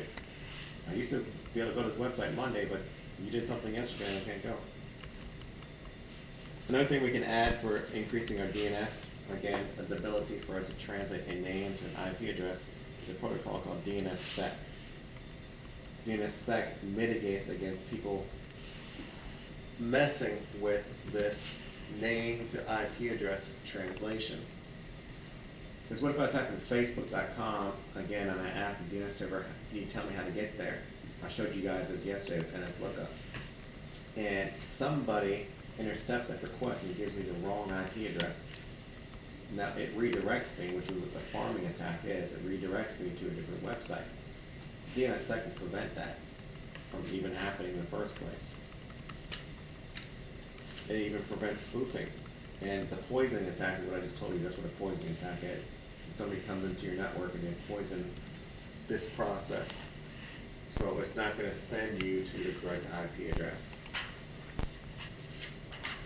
Alright, 11B. 11B is talking about, let's see what at the beginning of 11B is. Oh, they don't have a nice little thing like they did prior on 11A to tell us what we're going to be talking about in 11B. 11B talks about exam objectives here, secure coding techniques. So here we can finally go now to OWASP. Said I was going to go there, and now we're going to go there. So OWASP is a website, and this is some things when you think about CISP. This is what you got to think about what you're getting yourself into. CISP wants you to memorize all of these top 10 web security vulnerabilities, right? And they'll ask you questions about, for example, which of the following is not in the top 10 list for OWASP. But you would have to go here outside of the book, because the book's not going to show you in CISP. The book tells you to go to the website, but you got to go here yourself and read about the top 10. Click on them. Read about a description of what is a broken authentication. Read about how to prevent broken authentication. And try to sit here and memorize all the top 10. We don't have to get that deep in Security Plus. All we need to know in Security Plus is that this website is a framework that tells us how to mitigate against certain types of attacks that affect web applications, web and applications. So when I see the W, I think about web. When I see the A, I think about applications. So this tells me how to secure webs and applications. All right. So when it says secure coding techniques, well, is it a code and application? Yeah. So OWASP is definitely going to have some ways to mitigate against people programming things unsecure. And I said that the most important way to do that, I said it today actually, input validation. All right. I showed you guys an example of proper input, right? With the buffer overflow. You guys remember? Yep. We talked about it. SQL injection, right? We talked about that today. We talked about cross-site scripting attacks, cross-site request forgery attacks. That's on page 319. These are all application-based attacks. We talked about the difference here, right? It's the difference between static and dynamic analysis of code. We talked about it in In literally the status, an hour. one dynamic is hitting multiple. So static is going to say I'm analyzing code that's not running. And dynamic analysis says I'm analyzing code that is actively running, or we call it stress tests. I got 1,000 people in the application, and dynamically I need to test to see if this is still secure. And we talked about peer review. What's peer review? Back in school, when people double check your work, make That's sure it. that you're always right. Get somebody else to look over it. Error handling on the next page we talked about as well. This chapter looks like review. Gang. I wonder how Chrissy's going to take this book, because this book is very repetitious. It's very repetitious. I don't like the way they wrote this book, because they could have put all this information earlier when we were talking about it, but they kind of spread it out in different chapters. So anyways, I'm just rehashing stuff I talked about earlier. I do want to go back to 320 code signing. I talked about this when we talked about this PKI. We talked about public key infrastructure Tuesday, right? Mm-hmm. So remember, I said the PKI does what? It generates certificates. What do we use certificates for? Prove who we are, just like the driver's license, right? Actually. So we can get certificates for, you guys have your CAT cards for users. I showed you certificates for websites yesterday. You can get it for email, and you can get certificates for code. I don't want to download somebody's code unless they've proven that they're the ones that created the code. Because you go on not the App Store, but the Play Store, Google Play Store. Did you know that people can post apps on the Play Store and nobody vets the apps that they post? Yeah, Apple does. There's very strict requirements before your app can be posted. But the App Store, I mean the Play Store, Google don't care. Oh, wow. Yeah. So with Google, I would want to make sure that it was digitally signed by the specific author that I know designed that app. I don't want to download a third party. It looks and it's named the same, but then I download it and it infects or steals information from my phone. Error handling. Again, this is review. Error handling says that I don't want to go into a database where certain information is going to be displayed back to the end user when an error pops up. Hey, you've entered your wrong password. Your password is 6 characters, remember? That's improper error handling. I just want a bad password, try again. Other things with error handling is, if an error does occur, how's my system going to react? Is it going to shut down? Is it going to reboot? Is it going to blue screen? I want to safely handle that error. I don't want it to crash the system just because it errored out. I talked about this, review 322. I said, that was on Monday. I said, which side should we secure data when we input it into Amazon? Should I secure it on my computer or should I secure it on Amazon's computer? Server-side validation is the more secure. Sorry, I'm looking in the book, but I know you're looking up here. Server-side validation is the more secure way to verify the code before the database actually activates and runs that code versus client side. I can't really control what the client does. Right. Application security in the cloud. Well, we had a chapter yesterday talking about cloud infrastructure as a service, platform as a service, software as a service. We talked about public cloud versus hybrid cloud versus private cloud versus community cloud. Security in cloud becomes difficult because you have so many people who have access to my data. Now, ATG has everyone at Microsoft can access my data. So when it comes to cloud security, I'm responsible and they're responsible. I have to be responsible on my part because remember we said it's a shared responsibility on how I secure who has access to my cloud and how do they have access to my cloud and when do they have access to the cloud. That's not on Microsoft's end. Microsoft's responsibility is to keep my data secure. Don't let other people access my data. So least privilege and all the hardening techniques that we've been talking about throughout the week that we would apply on-prem, they can be applied in the cloud too. Group policies, 2-factor authentication, segmenting the network, firewalls, they all exist in the cloud too. Alright, sandboxing, I already wrote the definition on the board, so they talk about that in 323. Again, it says here, detonation, same word I use. Alright, so what that means is that, say you open up an email and you're not sure if the email's safe. Well, on your computer now has a virus. But if you're in a sandbox environment, which is a virtual machine, the virtual machine has a virus, not your computer. And you can right click and delete the virtual machine and create a new one. So a lot of people will test things like a USB, if they find it in the parking lot, they'll test it on a sandbox environment, an air gap machine. One that if it does infect that machine, it's not going to affect all other machines in the network. That's it for that chapter. Is that it for 11? That's it for 11. Alright. Let me look. That was awfully short, but it was longer than that. See, yeah, they talk about virtual machines and sandboxing, right?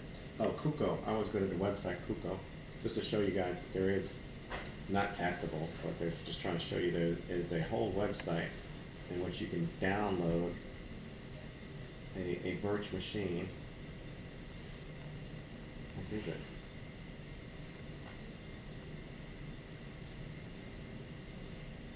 You download a virtual machine. There it is. Kuko. No, it's not the website. Not that it matters, but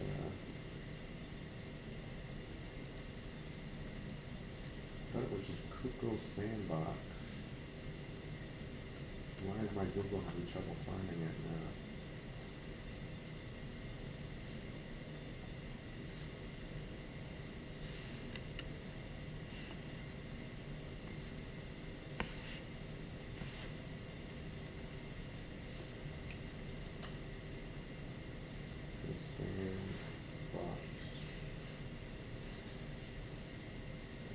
I don't know, gang. Looks like they need to change the website or I can't type today.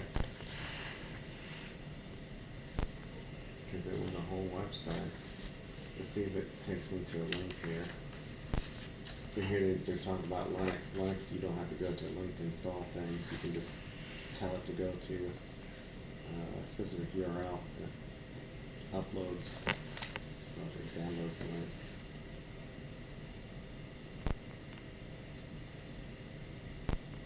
Yeah, or I had to go to Twitter. see if it'll load. Alright. Anyways, it's not important, but they do mention real life examples of a sandbox environment. It's Kuko Sandbox, and yes, you can download it from the internet, but it doesn't look like the site's even up or something. KukoSandbox.org.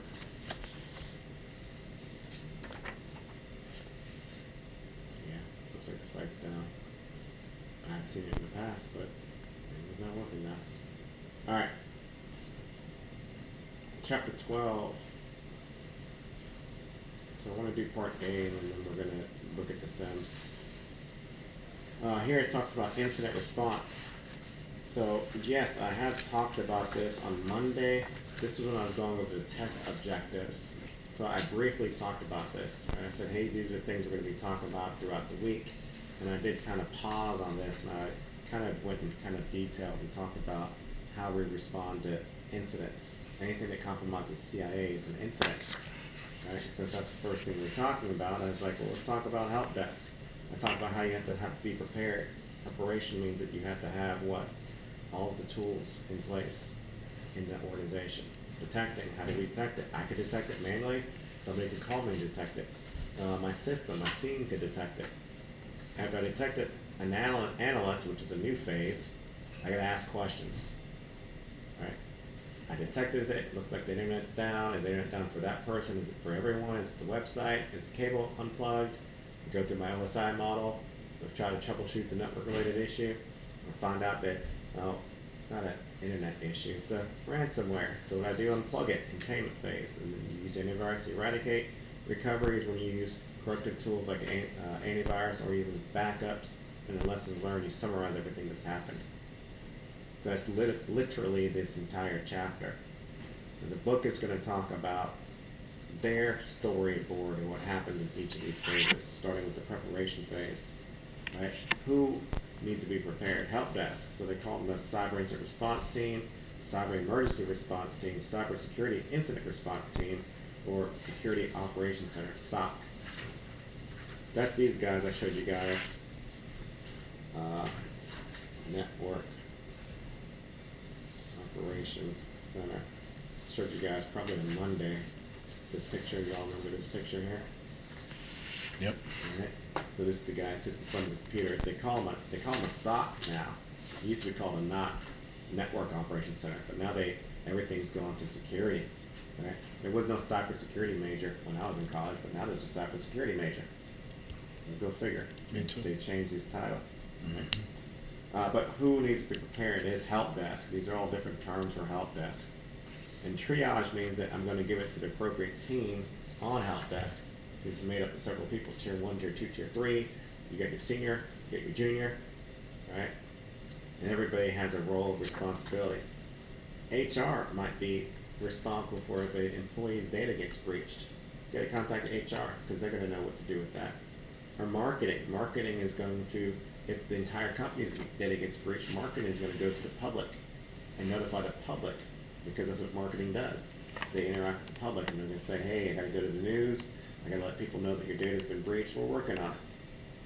With the preparation phase, stage 2, I kind of like how they have this now nice and clear. Preparation stage 1, and they go straight to stage 2. Why is that important? Because they're going to ask you on an exam, right? And as long as you do your homework, you'd be fine, because there's some questions in your homework in reference to this. But they might ask you, currently, help desk team is trying to prioritize the ticket, and they're trying to figure out who to report the incident to. What phase of the incident response plan are they currently in? Preparation. What phase are they going to next? So they're in preparation, right? What phase are they going to next? Detection, right? So here we're still in, and this is not as nice as I thought, gang. You see what they did here? Preparation 1, preparation 2. We're still in the same phase though. So it's a little confusing. I think I'm gonna do this so that I don't confuse students. Preparation is the first stage, and we're still in preparation. So communication plan is who are we going to report the incident to? How are we going to report the incident? Does it need to be reported to the supervisor of the employee who got a virus, or does it need to go much larger scale to the CEO? And the CEO needs to know that, hey, we got a virus and it looks like it might be attempting to attack all the systems in the network. Do you want to send people home? All right. So communication plan is part of determining who are we going to notify, right? But we don't want to notify, guess what? We don't want to notify the hacker that we know that he has hacked our environment. Because if he's still in the environment hacking actively, we want to try to catch him in the act so we can trace and track back where he originated from. It's like when somebody's robbing your house, police would turn their sirens off because they want to catch the guy at the house. They don't want to scare him. What do they do if they do catch him? Prosecute him. I mean, it's illegal. Yeah. All right. Then stage 2. I'm just going to do this. Copy it. Correcting your slides here. Detection. So detection can come in many ways. Instead, you could manually find it. You could be notified by somebody. The public could report it. Or you could have tools, monitoring tools. That's what your SIEM device is.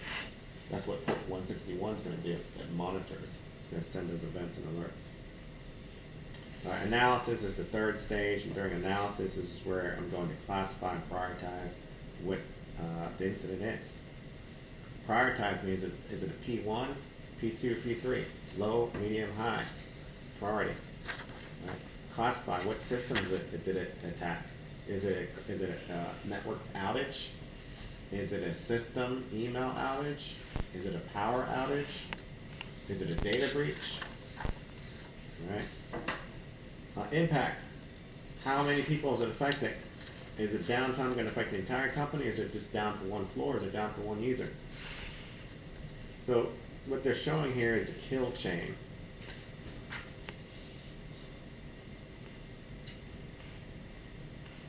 they do talk about it in the book, right? So this is what's called the kill chain.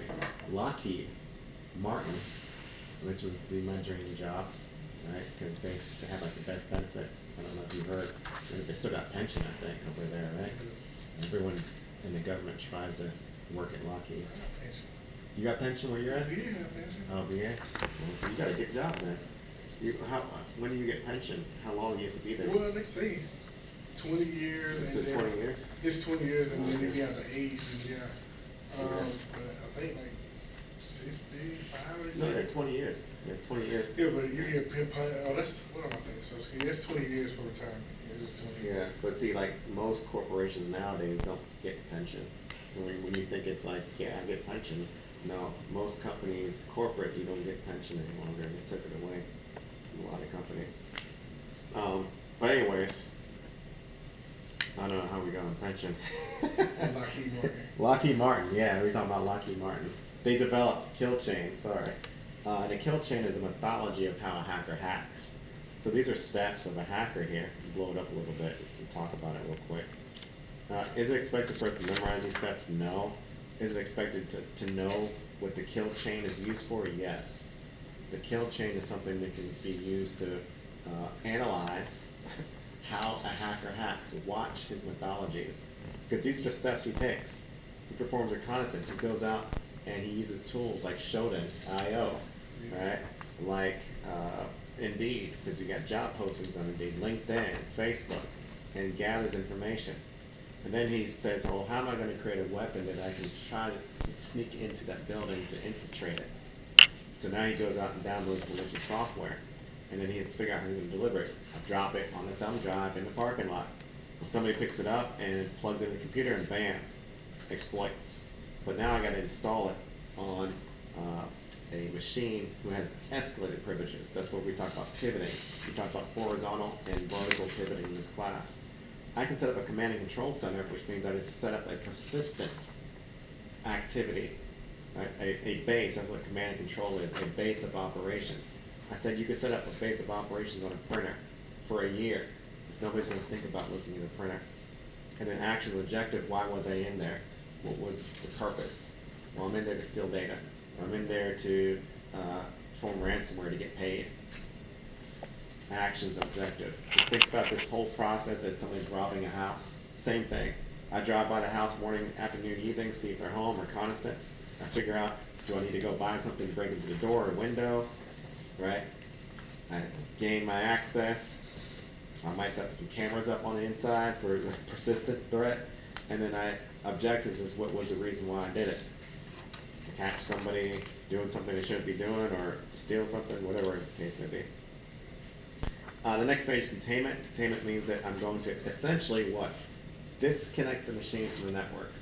I'll say 99.9% of the time, if the question on the exam says, Joe has currently disconnected the machine from the network, what phase of the incident response plan are they in? That's how they're going to ask it. They've disconnected the machine, right? Unplugged it from the network, isolated it, sandbox. They're all synonyms. But the reason why we're doing this, segmenting it from the network, is because I don't want that to propagate or replicate to other machines in the network. Remember the first time that we got a ransomware, my boss said, go around to everyone's computer. I need you to look on people's computer, and if you see something strange, unplug it from the network. You see somebody has encrypted files, unplug it from the network. So I literally walked desk by desk, and I said, let me see if I can access your Word file. And if the Word file was not a DOC, and it was like a PGP, which is just some type of encrypted extension, I unplugged it from the network. I didn't know why. It made no sense to me at the time. Now it does, right? But at the time, he didn't even take the time to explain to me why I was disconnecting it from the network. All right, and eradication and recovery, right? Just going through the steps. Eradicate, of course, means I'm going to try to remove that virus. Recovery, backups, and lessons learned. The root cause, why did it happen? What can I do to make sure it doesn't happen again? Now, all that sounds awesome, but we got to test that theory. We got to practice that theory. We got to train. We got to perform exercises. So this is what they talk about the tabletop. We talked about this already, yes? Question this morning. That was in a question this morning. So I did talk about it though, right? You did. Yep. We sit at the table, we discuss it, we role play. Yep. Walkthrough is when we simply give people instructions and you read through. Sometimes it's called a read through. You read it on your own. We're not going to discuss it, right? But simulation is when we actually do it. We actually practice it. So here to talk about red versus blue team. We're simulating an attack, right, with the red team. The blue team simulating defending. So if that incident actually happens, guess what? We've practiced it so many times, I know how to respond to it. I tell the class the same story all the time. Of course, we see a picture here of the military guys in training. I worked at IBM. It was my first legit job, right? First entry into IT. Hated the job, my worst job ever. But it looked great on my resume, right? And before we were allowed to get on the phones at IBM, a whole month we had to be in a training class. And what we do is we would simulate. The instructor would ring, ring, right, Sean, you get the phone call, pick up the phone, right? Pick it up as though you were getting a live call. It's like, thank you for calling IBM, technical support in Atlanta, Georgia. This is Sean Mitchell. This is a new and existing case. He would simulate, this is a new case. Give me 1 second, sir, while I create your case, right? And then I'd ask him questions, and I did it for a whole month. And he went around the whole room, and every single day that's what we did. We got paid for it though. So it was fun. And then by the time we got on the phones, shoot, by the end of the third week, we were all ready to get live calls. We were done. We were tired. I want a real call. So when we got our first phone call, the person on the other end had no clue. Incident happened. The computer broke. They called it in. We could fix it because we had role played so many different types of incidents. So if you get a job like that, it's very rare now, right, Henry, where you get on-the-job training. Yeah. It's super rare. One of the That's right. guys that was in my class, he was in my CISP class. I had another solo class. Sometimes I'll have my 1 or 2 students, but he was in the class for CISP. No, he has not tested yet.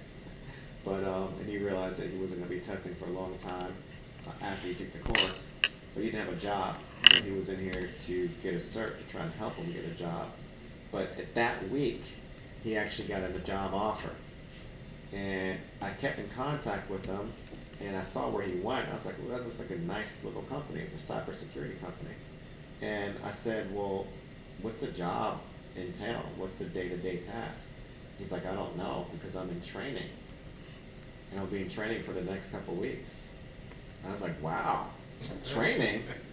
Like, they don't do that. He even said it. He's like, they don't do training anymore. I'm thankful for this. Yeah. But they wanted to make sure, it's almost like we're going to hire you, even though we don't know you know how to do the job, we're going to train you to do the job. We think that you have the skill sets that make you trainable. That's, I've been at the VA all majority. The military came back out of the military, but that's what they do at the VA. Like, it's you Well, have I mean, to train. you're military. Well, I'll say this. Not always. I don't know private sector. That's what I'm saying. Well, not always in the military, because I've had students in my class that say, hey, somebody gave us a job in IT and they sent us to your class, but we have no clue what we're doing in the job.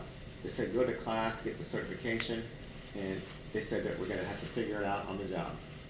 That's correct. I had a lot of students tell me that. That is correct. So this is not true that they always do No, I'm what they're saying doing in in your VA, position. At the VA, It's government, right? Yeah, Military is government. they train you. I'm like, They don't do that anymore, They though. don't do that That's what I'm trying to tell you. Jesus. No.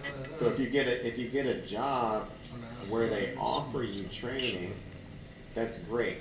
If you get a job where they expect you to know the role you're going into, and you've never done it before, 2 weeks later you're going to get fired because they're not going to sit there and hold your hand and train you how to do it. So, I don't know where I was going with that, but training is awesome, right? True. If you can get a job training. To do with the CISS, he got training. To do with the CSP, he got hired, and I was going is that it's cool that if somebody can look at you and say, hey, Ricky, I think you're trainable. I want to hire you, because I've hired some people before when I was a manager, and they didn't know anything about the job, right, or anything about some of the questions that I asked them, right? Have you ever been an active directory? No, right? But as I'm talking to them, I can tell that don't worry about it. You're trainable. I can teach you everything. you look like a good worker, you look like you can learn, you look like you're educated, and I'll hire you, and I'll try to do my best to give you all the information you need. Some people are not trainable though, right? They're not, no matter what. They didn't finish school, or they just don't have that capacity to want to learn. They're not striving for additional information. So they just want to get by in life, kind of thing. All right, threat hunting. I talked about this. Yes. We did. Okay, threat hunting. So you can get a job, 9 to 5, Monday through Friday. Your job is to go out and look for all the threats, and then what you do, you report them back to the CIO, and somebody else takes care of putting controls into place to mitigate against threats. But your job is to go out and look for information about those threats. All right, that looks like the first half of. And it seems things are going by faster, but it just seems like I've talked about so much stuff early in the week, kind of teaching ahead. But I think the book too is repetitious. It is. It seems like the same stuff is popping up over and over again. They do talk about some tools, right? For example, threat intelligence reveals Windows desktops on 338. Many companies are infected with a new type of malware that is not being blocked by any current malware definitions. You might initiate threat hunting to detect whether the malware is also affecting your systems. It says intelligence fusion. Let me go back up here one. Intelligence fusion is not in my. Oh, there it is. Intelligence fusion, threat data, and maneuvering. All right. So intelligence fusion and threat data. Threat hunting can be performed by manual analysis of the network and log data. So manual analysis of threat hunting means that I'm looking through the logs for abnormalities. Logs means logs are things that are tracking everything that happens in your environment. So I might look at the logs yesterday and say, all right, let me see all the people who logged into the system. And let me see if there's any abnormalities of maybe somebody tried to log into your system 10 times and it failed. That will give me an indicator that that's not that person, that somebody's trying to attack their account. So it can be performed manually. It's going to take a long time. This is lengthy. Didn't finish reading the sentence, but they said, yes, this is lengthy. An organization with security information and event management, that's a SIEM. What does that do? It allows me to aggregate all of those logs to one place. So I don't have to go to your machine and his machine and their machine to look at all these logs. It's going to take forever. So the SIEM's job is to put it all in one place for me to look at in one place. All the logs. The Analytics platform is kept up to date with TTPs. TTP stands for Tactics, Techniques, Procedures. Those are what hackers use to hack. Hackers have tactics, right? They have tactics of social engineering. They got tactics of baiting, right? They got tactics of phishing. All these are soliciting information. Techniques. They got techniques of how to gain additional access in your environment. Pivoting, moving laterally, horizontally, vertically in your network. And then procedures are step-by-steps. Procedures, step-by-steps, or SOPs, standard operating procedures of how to perform that hack here and in another company and another company. You probably have it written out in documents. But a tactic, technique, procedures are what hackers use to hack. So we keep that up to date, so we know how hackers know how to hack. That's going to make our threat hunting even easier to detect when we find threats in the network. And then we have the real-time data threat feeding that's going to be like a ticker symbol. It's going to tell us what the latest threats are. So all these can be used as intelligence. That's what they talk about, intelligence fusion. Taking all these things in different places and fusing them together. Okay. It's a new term. Okay.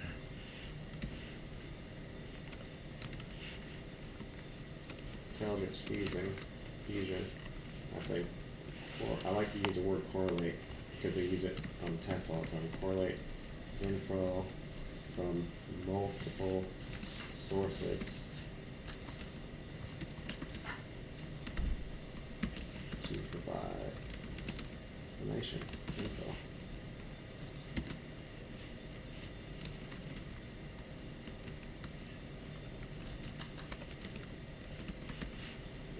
And threat, they're just talking about threat data feed is what I should use here, real-time information. Alright. So we're going to pick up tomorrow at 12B. Now, Let's move to Sims. 12. Tomorrow's Thursday, right? Yes. 13, 14, 15, 16. We could definitely finish Thursday game. We could definitely finish. Shoot, I don't think I can go 5 days. I could go 5 days, but I've been trying to go off tangent, and it seems that still we're getting through this material at a record pace. I still can come here and just study then on Friday if you're not I here. have to be here Friday. It's a job. I got to be here. Okay, cool. I'm gonna come. I'm coming. Yeah, no matter I'll what be here. happens, we're all going to be here. So if we do finish Thursday and I can't lengthen it out any, we're still going to do some stuff on Friday till at least noon, Okay. because I can't let you guys go any earlier No than problem. that. Right? So if we just have a bunch of questions that we do and compete and play games, right, and educate ourselves as we do these On questions, simulations. Okay. then that's what so we can go to Sims again, all that kind of stuff. Any questions you guys have? You got Friday. All right. Where am I going here? I'm going to my new folder. I'm going to go to 601 Sims. And let's talk about this last one. We're going to work our way backwards here. The last one first. Okay. Last one. Yeah. I don't remember what number these are on the. All right. Last one. On Track the and VCE. track. Yeah. Track. Can you see that? Is that blurry today? Yeah, I can see that. Alright. So what we have here is a sim that's going to be asking us. It's a two-part sim.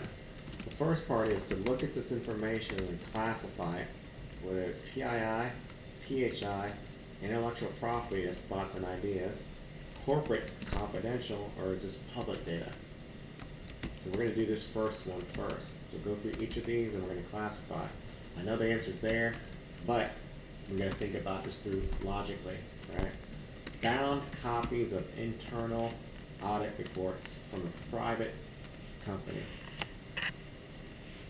A private company, and it's copies of internal audit reports. That's why it's considered corporate confidential.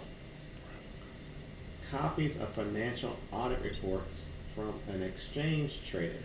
So the difference here is exchange traded is public organization. So this one is actually marked wrong here. It should be public. Oh, okay. Alright, this should be public. Make sure on the exam you don't put that as corporate exchange traded organizations. That's public.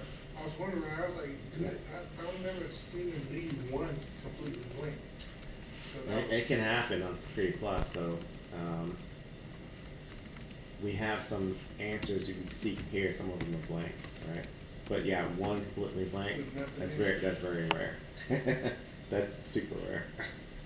Databases containing driver's license information on a reusable backup tape. Database driver's license. That's PII. Decommissioned mechanical hard drive containing source code. Source code is this is the example I used yesterday. It's thoughts and ideas, intellectual property. like music. Yep. Employee records. I can stop right there. Employee information. That's PII. Paper-based customer records. Medical data. That's PHI. So I think that we don't have to memorize this. I think that all this pretty much makes sense. And I think that if we got this and you guys have never seen it before, I think you still would get it, right? Mm-hmm. There's times I didn't show people this and they would see it for the first time and they still got it. Mm. Right? Okay. On the next half, they want us to take the same information over here, and by the way, this is a click and drag, so clicking and dragging. They want us to click and drag these to how would you destroy that data? Would you degauss or wipe it, or would you do what's called physical destruction and shred it? So here it says bound copies. Copies is paper. So I'm definitely in internal reports, private. I can't degauss that, I can't wipe that, I gotta shred it. Okay. Right? No choice. Copies of financial audit reports on exchange traded organization, so we know it's public, on a flash drive. So if it's public and it's data that I put on USB, I want to reuse that USB, so I'm going to do wiping. I'll wipe that USB because I'm going to reuse it. Database containing driver's license information on a reusable tape. I'm going to go ahead and wipe that, but I'll wipe it multiple times. Right? But I'm still going to wipe it because it's reusable tape. A decommissioned mechanical hard drive. Now, why they're talking about a mechanical hard drive is because you can only put mechanical hard drives in a degaussing machine. Have you seen the degausser before? Alright, let me show you real quick.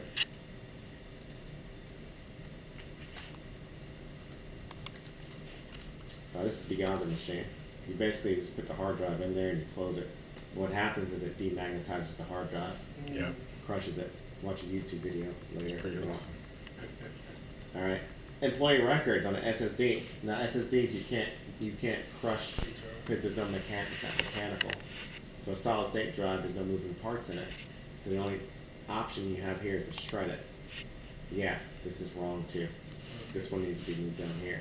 You can't degauss a SSD. In employee records, you gotta shred it. Alright. Paper. I can kind of stop right there. Paper, you gotta shred it. I had a question because with these right here, is get it correct or are they all Everyone asks the same question, so your question is not out the norm. It's but you guys should have no reason but to get 100%. It's partial credit. It's partially okay. This one, probably a 99% chance you'll see. The instructions here are: configure the Radius server, configure a wireless controller. And we talked about Wi-Fi today. I don't know why we haven't got the Radius yet. I guess it's going to be in the next lessons tomorrow. And pre-configure the client for incoming guests. The credentials are this. So it actually tells us some information to actually input into this particular sim. The credentials are guest 01, and no, the dash is not part of it. Guest 01 and guest pass is the password. So we gotta go to the Radius, we gotta go to the controller, and we gotta go to the client. Let me zoom back out. You can see controller, Radius, client. So what you do is you're gonna click on all three of them. Bam. Got all three of them open. This information is pre-populated. It will already be there. Okay. Alright? Again, I'm stressing like I did yesterday. Take your time. It's not a rush. Right? The faster you go, the more likely you're gonna be flagged. And we don't want to be flagged. We want this to look like it's the first time we've seen it. So here, we already have pre-populated information. I have an SSD here. So what do you think my SSD is going to be here? Corporate guest. It's going to be corp guest, right? So I have to type that information in here. And you have to type it exactly how it's spelled and in all caps. Yep. If you mess any of that up, it's not right. So this is easy. Don't misspell.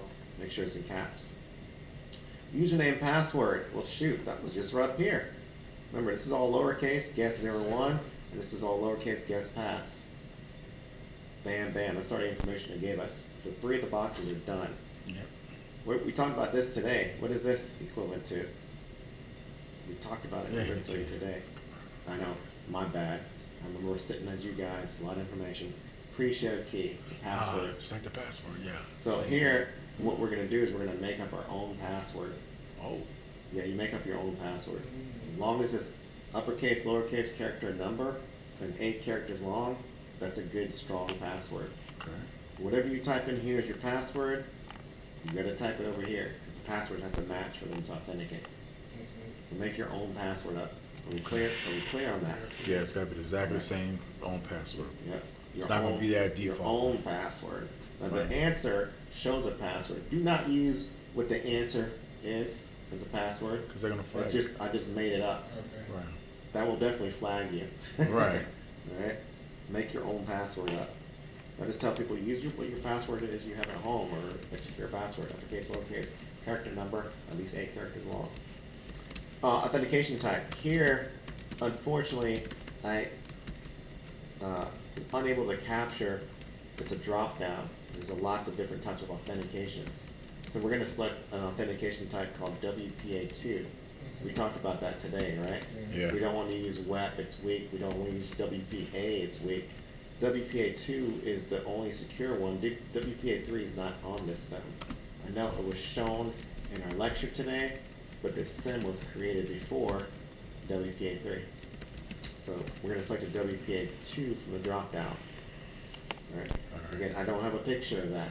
You're just going to have to wing it when you get there, WPA2. Okay. It is in the show answer. We should show you because you're over here panicking. But no, I see it in your face. I'm thinking about the shared key. Oh, yeah, just make it up. Make it up. Yes, You it's can figure that out on the fly, AA. or you said what? The shared key in the AA server IP. on the Shared, oh, Wi-Fi shared control. key, yeah, secret and secret, yeah, it's gonna match. Okay. Sorry, so authentication type, we're looking for this wireless client. What I did is I went to show answer up here. By the way, it's question 1 Okay. on your homework. And down here, I'm looking at the client. You see down here, Mhm. authentication type. See what it says? WPA2-enterprise. That's what you're gonna select. This answer. Don't use that password. I won't remember it. Alright, I hope not. Please don't do that. Alright, so after we finish this, because we typed all the information in here, we select WPA2 Enterprise, you want to click this Save. If you forget to click Save, you hit Close or X, it's potential that information isn't stored there. So it'd be like you just did everything and you didn't save what you did. Right, so you're gonna hit the Save button. If you just totally messed up, you don't have time to go back and delete it, just click the reset, start all over again. So after I've copied this password over here, I can click Save, this box will disappear. I'm gonna go over here, shared key, and yes, Ricky was ahead of the curve here, we're gonna use secret here. AAA server, well, our Radius is considered a AAA server, we haven't talked about it yet, but this is a AAA server. The Authentication. IP address is right here, so AAA server IP, Mhm. there's a server IP address. You can type that IP address right there. We've already copied that here. And this authentication type, I'm going to scroll down. SPW. We're looking at the wireless controller. This also is a WPA2, but this is a EAP-PAP-NS chat. Just look for the longest one. That's all I'm going to say. Look for the longest one. Alright. And make sure it starts with WPA2. There's going to be lots of them when you click the drop down tab. Look for the longest one, look for the one that starts with WPA2. Once I've typed all the information in here, I can click Save, this window will close, and then for my client IP, there's one thing that I might have to do is reopen this, and I have to type in this IP address from the controller here. So this one's a .10, I need this .10 to be here. Authentication type, Active Directory. Radius, Active Directory. So you just click the tab down, and we talked about Active Directory yesterday, we talked about it today. Active Directory does what? It stores all the users and computers in my organization. So Radius server, to perform that AAA, authenticate and authorize an account, it needs to know all the users that exist in the database. So it's going to authenticate with Active Directory. Gotcha. Okay. Here's a firewall set. This is question 2 on your practice homework. Instructions, click on each firewall. We have 1, 2, 3. Do the following to what? Each firewall. Now you can't open up these firewalls all at the same time, so you can only have one open at a time. So it says deny clear text web traffic. What sends clear text web traffic over the network?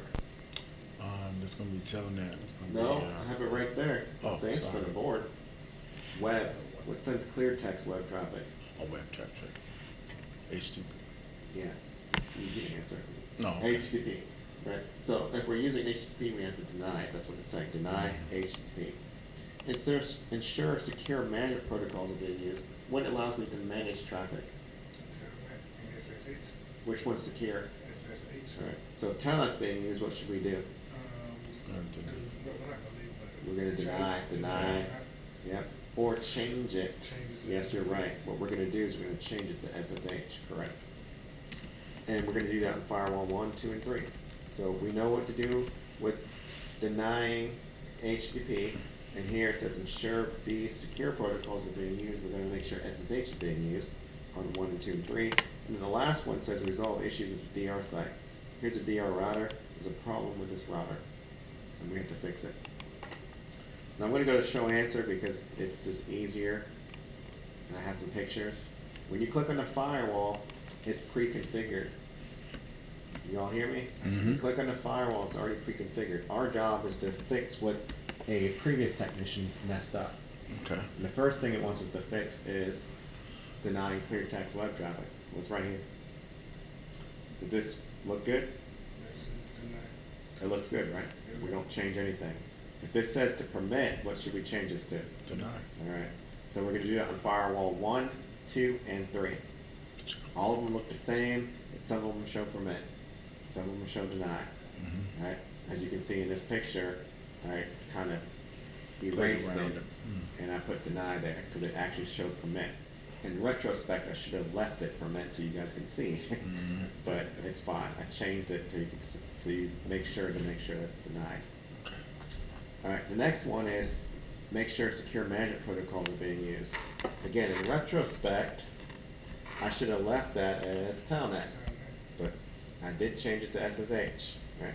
Look at this one, firewall 3, it's already set to SSH, so we don't have to mess with that. The last one is fix issues at the DR site. So we're not worried about firewall 2, firewall 1 and firewall 2, because they're not at the DR site. The only routers at the DR site, DR router, is going to be firewall 3. There's something wrong with this one. They're not telling us to resolve issues. They don't tell us. Now, if we look at firewall 3, I'm not going to tell you all the answer. What do you think is wrong with firewall 3?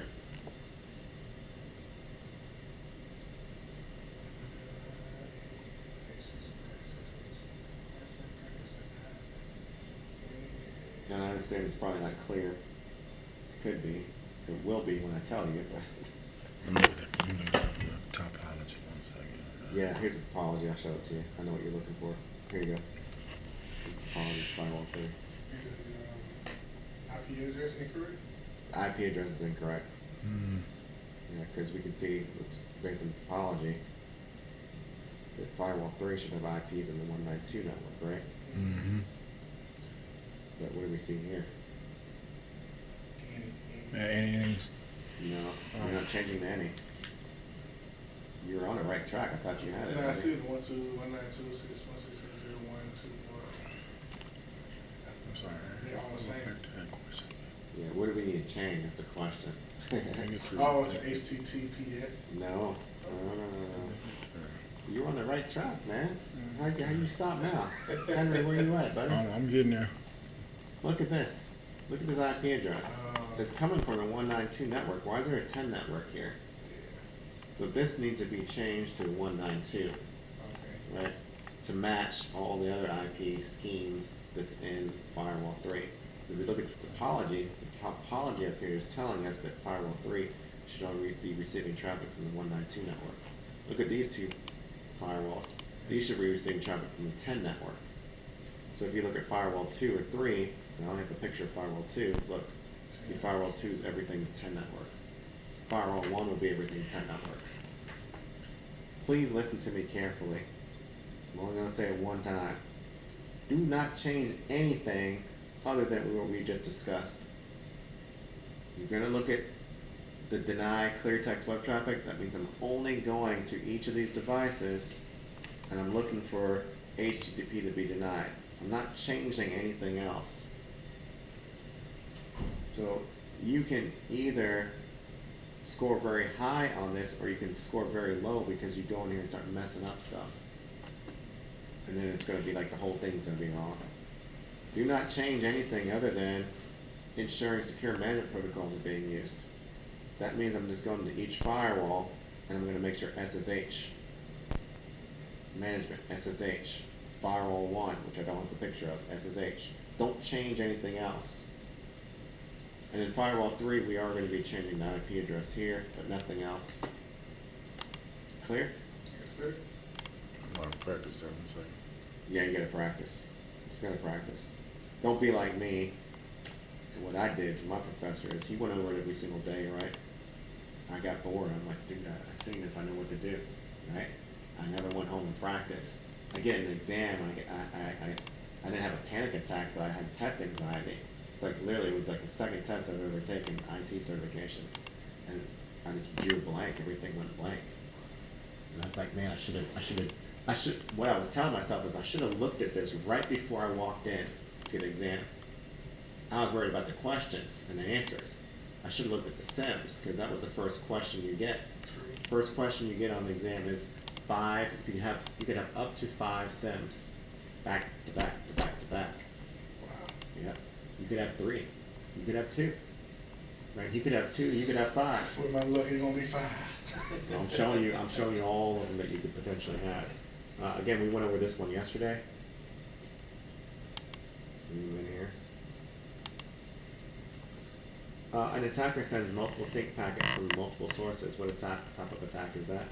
Botnet. And how do we mitigate against a botnet? Read it whenever. You already passed it. Enable Enable DDoS. DDoS. So here, top. First choice. Right. Attack established connection which allows remote commands to be executed. Rat. And how do we mitigate against a rat? That's why I wasn't when I was doing my work. That's right. Disable remote access services. Attack is self-propagating. What type of attack is propagating? Probably a worm. How do we mitigate against something that compromised password, well-known credentials? I'm sorry. Is it a worm? It's a worm. How do we mitigate against it? What's the mitigation strategy? Unplug it. Disable, not disable. This way. Take your time. It says it knows well-known credentials. So if it knows credentials, how do we mitigate against? That's when we change the default application password. Okay, go over these nightly, right? Yeah. The attacker, because sims are worth more points than the questions. The attacker uses hardware to remotely monitor user input. What is that? Keylogger. And how do we mitigate against that? Disable vulnerable services. Disable vulnerable services. And the last one, attacker embeds hidden access. Backdoor. And how do we make sure he doesn't gain access? And 2FAs and a push. 2FA and push. Two push. pressure. Okay. Good job. So that's questions 1, 2, and 3 from the homework. I like looking at it there because it looks a lot neater. Here's another question. You get output. Remember I said there's output and sometimes you're going to have to analyze the output. So here's a sim. Here's output. We didn't talk about this yet. This command here stands for netcat. NC stands for netcat. And netcat is the ability for us to remotely log into and monitor a system. That's what netcat gives us the ability to do. So netcat here, it says remotely log into and listen via port 31337 and E. E stands for execute. Bin bash. Execute some code. Bin bash some code. Get information and download a file called ecar.com.txt. And then echo says print a message onto that user computer based on the user's login name. The virus file has been downloaded. So whatever file is being run is being injected remotely onto the user's machine that happens to be a rat. Remotely accessed, and they're installing a Trojan on that user's machine. Key here is NC. NC stands for remote login. Okay. And you can remember that with rat. Here we have this. What is this? SQL. Nope. I'm circling it right here. And what we talked about yesterday that is a virus that if it's Logic bomb. Logic bomb. Bam. So we didn't have to read the code there. If gives it away. We did this one yesterday. We'll do it again. Again, we're going to click on the tablet. We're going to read the code on the tablet. We're going to take 1 minute to inspect it, and we're going to click SQL injection attack. After that, this one's already filled out. After that, we're going to. But I had one that's not filled out. There we go. After that, we're going to click on the options here and click and drag them to where it should belong. Code review, application source code, record level access. That's what the CRM is, customer relational management database. Then we have a web server. Web server's got 2, WAF and URL. And the last one, input validation, that goes under the database server.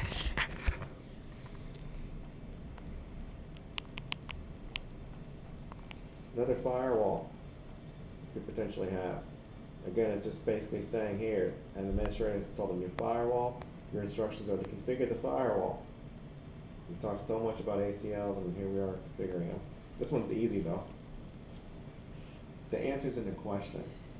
Alright, I'm gonna do the first one, and I think you guys should be able to do the other two.